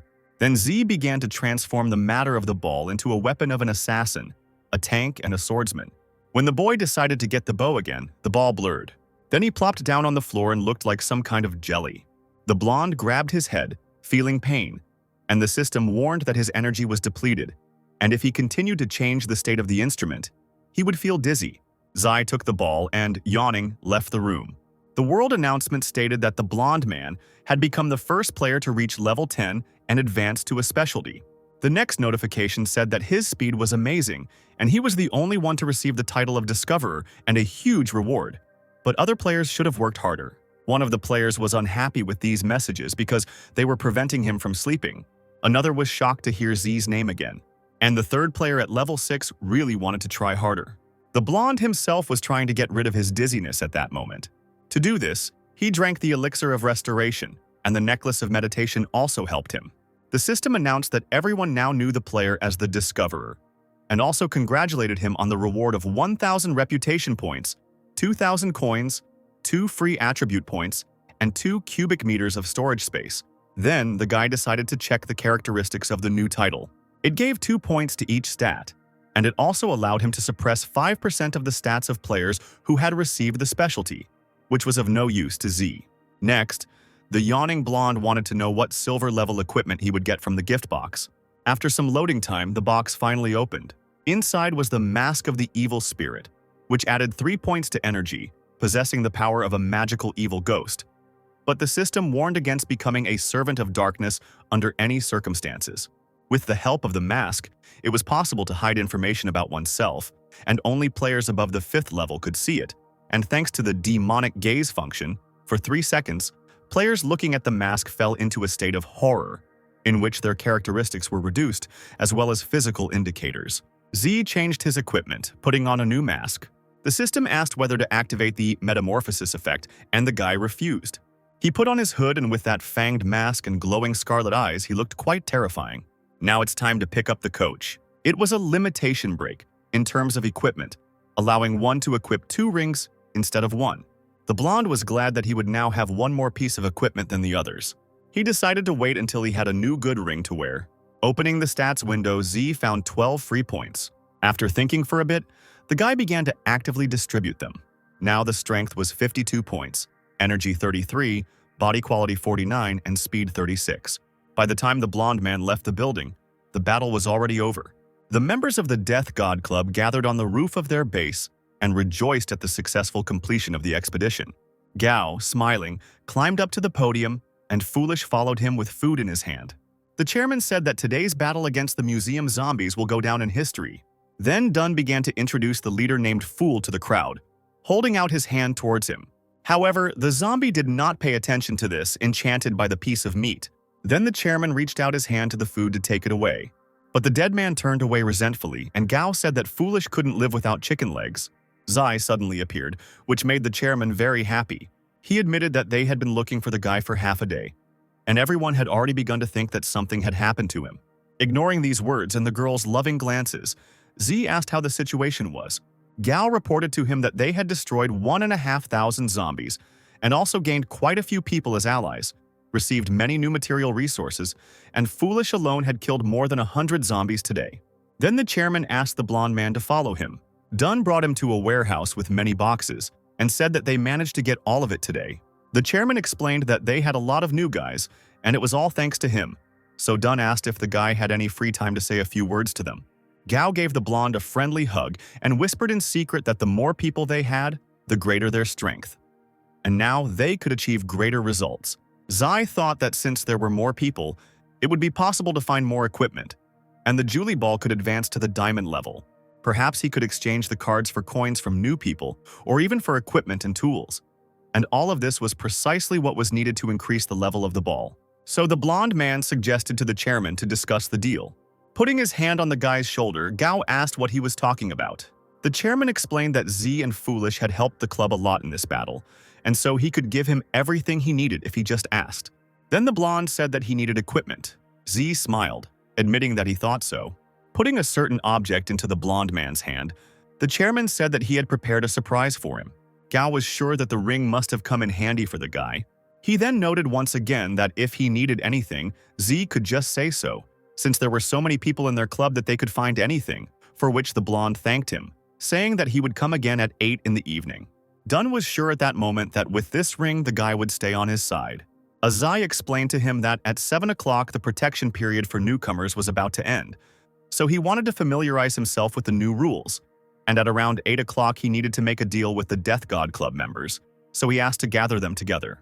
The blonde thought that the chairman would hardly go outside at 8 o'clock, and in this way the guy would save his life and thank him for his help at the museum and for the ring. Gao admitted that he had already forgotten about this period, but asked not to worry, because they had long ceased to be newbies and should have been able to cope. The chairman said that he would definitely help, but specified what kind of deal Zai wanted to make.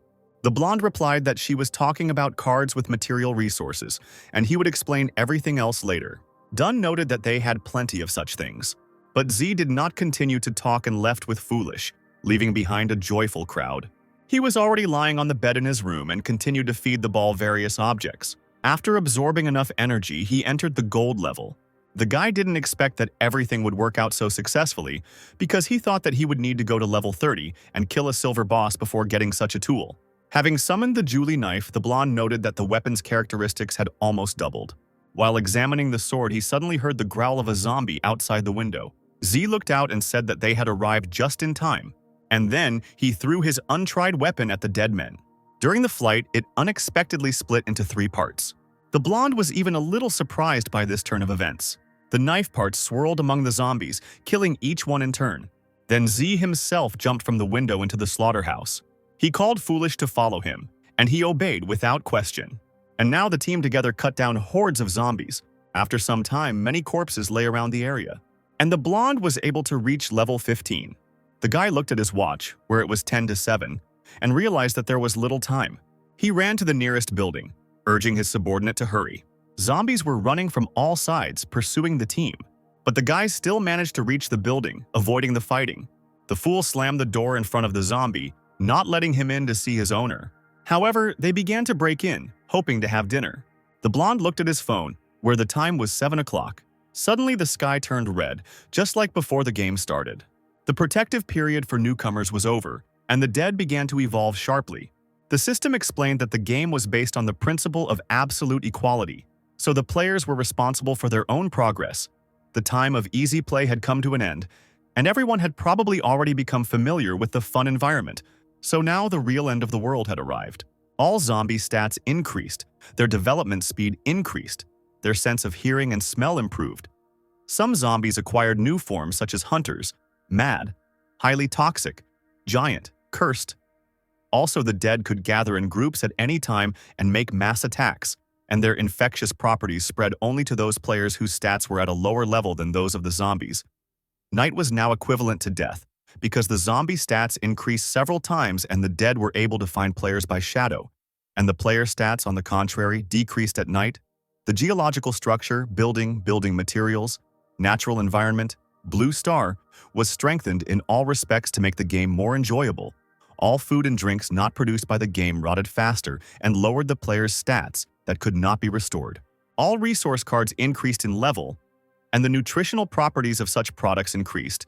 The environment and air deteriorated greatly, and only high-level equipment could counteract its negative effects. All channels for transition to specialties were open, and all cities were equipped with platforms for transition to warrior and magician specialties. In order to transition to a specialty, it was necessary to go to the platform. The state skill rating was already uploaded to the network. Tables with levels, reputation, equipment were available to users. All players occupying a place in the table could receive rewards, as well as participate in competitions in opening locations. The system was fully configured, a combination of players was made, the level of content and quests was increased. All cities were delimited. The boundaries between them, it was impossible to pass. The next update should have happened when the specified conditions were met. All these innovations were as harsh as in Z's previous life. The real day of judgment was only just now coming, and the system asked players to try to survive. The zombies changed, completely losing their normal human appearance. Now in this world, you were either alive or dead. The game forced people who were already living a miserable existence to fight to the death. All the food in the club building went bad quickly. Someone called for help, begging the zombies not to eat him. Zai understood that there were now only two categories in this game, dead or alive. The blonde turned to his subordinate and noticed something strange. He forgot that Stupid was also a zombie. The dead man was surrounded by something that looked like an electric charge, and the zombie himself stood motionless in place. Then Foolish tore his clothes, scaring the boy. Because of this, Z asked the system trainer what happened. She explained that there had been changes to the Fool's panel and his progress, so the system was changing permissions. According to the changes, the zombie could not take on a new form, and its characteristics increased by only 50%. And since the dead man was the blonde servant, he was no longer subject to game changes, but at the same time he could make a transition to a specialty. Since Foolish could do this, Z wanted to organize a secret specialty for him. Reading the changes related to his subordinate, the guy was delighted. Suddenly, the system began to congratulate the blonde on the fact that he topped the rankings of level, reputation, and equipment in the Dragon Country. She also asked if she should hide the guy's name, but at the moment he wanted everyone to see it. Zai opened the level ranking panel, where the rest of the players were no higher than level 7. However, the guy was amazed by the fact that Gloopish was in 3rd place. Continuing to look at the ratings, based on which no one could compete with Z, the guy thought about whether to hide the information and become invisible or leave it so that everyone knew who they were dealing with. In his past life, the blonde hid his identity because of the Lee family, as he wanted to take revenge on them when they least expected it. But now these people had not yet regained their former strength, so they did not pose a threat to him. The blonde thought it was great not to hide, and if anything happened, he could use the mask. He also wondered how many more people he could use to help him get new equipment and make the Julie Ball stronger. The system explained to the guy that if he remained in his place in the rating for 24 hours, he would be able to receive a certain amount of experience points, coins, and reputation. And the more time he would lead the ratings, the greater the reward he would receive. Since Z ranked first in all the rankings, he received the reward and title of the epic level, the only one in the world. But it could be lost if he stopped ranking first in any ranking. Thanks to this title, all characteristics were increased by 10%. All shops, including secret ones, as well as quests, had a 10% discount. The explosion coefficient was increased by 1%. The reward for the task was increased by 10%, and a new skill, the only one, appeared, thanks to which one could gain immunity to any injuries within a second after activation, and the freezing time was 24 hours. The blonde was so happy with this title that he decided never to lose first place in the 3 ratings. The guy activated the title and had to wait another hour for it to take effect. Since Z's explosion coefficient was 100%, he asked the system why it should be raised by 1 more. She then explained that if the level was raised by 1%, the guy would receive 2 items upon explosion. The blonde decided to return to the club and trick the other players, and at the same time check the system's words. He opened the door, but a dead man immediately rushed at the guy from the street. The zombie tried to scratch Z, but he managed to dodge. The blonde instantly armed himself with a sword to get rid of the enemy. Then, he dealt the finishing blow to the dead man. Bleeding, the zombie fell noisily to the floor, which the blonde did not want to look at. It was a big shame that the team went out and immediately ran into a zombie hunter. Continuing on their way and hiding around corners, they suddenly came across dead people from whom strange green clouds of smoke were emanating. These were highly toxic zombies that the blonde Zai decided to escape from. He didn't have the strength to fight them now, and even their saliva was toxic. However, there was no point in simply running away from them. First, it was necessary to break away. To do this, Z ran around the building with Stupid, and this really helped to break away from the toxic zombies. Now the team could safely return to the club building. To avoid being caught by the zombies on the lower floor, the blonde decided to climb through the second floor window. Down below, in front of the headquarters, people were screaming as they were being eaten by giant zombies. In the building itself, many people were also dead. As he rode the elevator to the top floor, Z heard people losing hope. They worked hard for half a day. But after the announcement, they could no longer kill zombies, unlike the undead themselves, who killed people at any time. And in a few days, the club could run out of resources, condemning everyone to death. One girl suddenly shouted that she had food and suggested that they all eat together while they still could. For Z, this situation was a great opportunity. So, not missing the chance, he climbed onto the container which served as his platform. Then he began his speech. "I am here to help you survive, to give you hope for the future. You heard right. For coins, equipment, or tools, you can buy food for the whole day. Hurry up and buy it." All those present immediately rushed to him, advertising themselves and their things for food.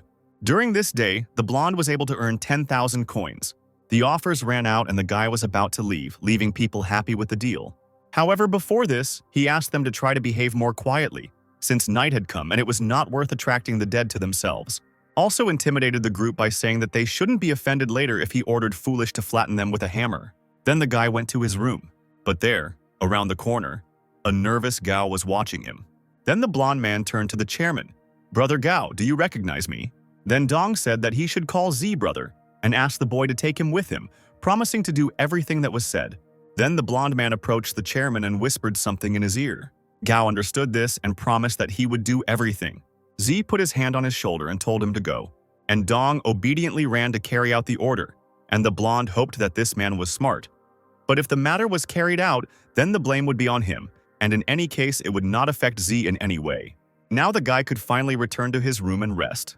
The day after the end of the protective period had passed, and tomorrow the blonde was going to go hunting for new zombies and earn more coins and equipment. Then he planned to see how the chairman did and whether he would come to exchange equipment for cards. They stood together under the red sky in the middle of a pile of dead people. The smarter zombies began to look back at Z and Stupid. Then they rushed towards the team in a crowd. However, these guys weren't going to give up that easily.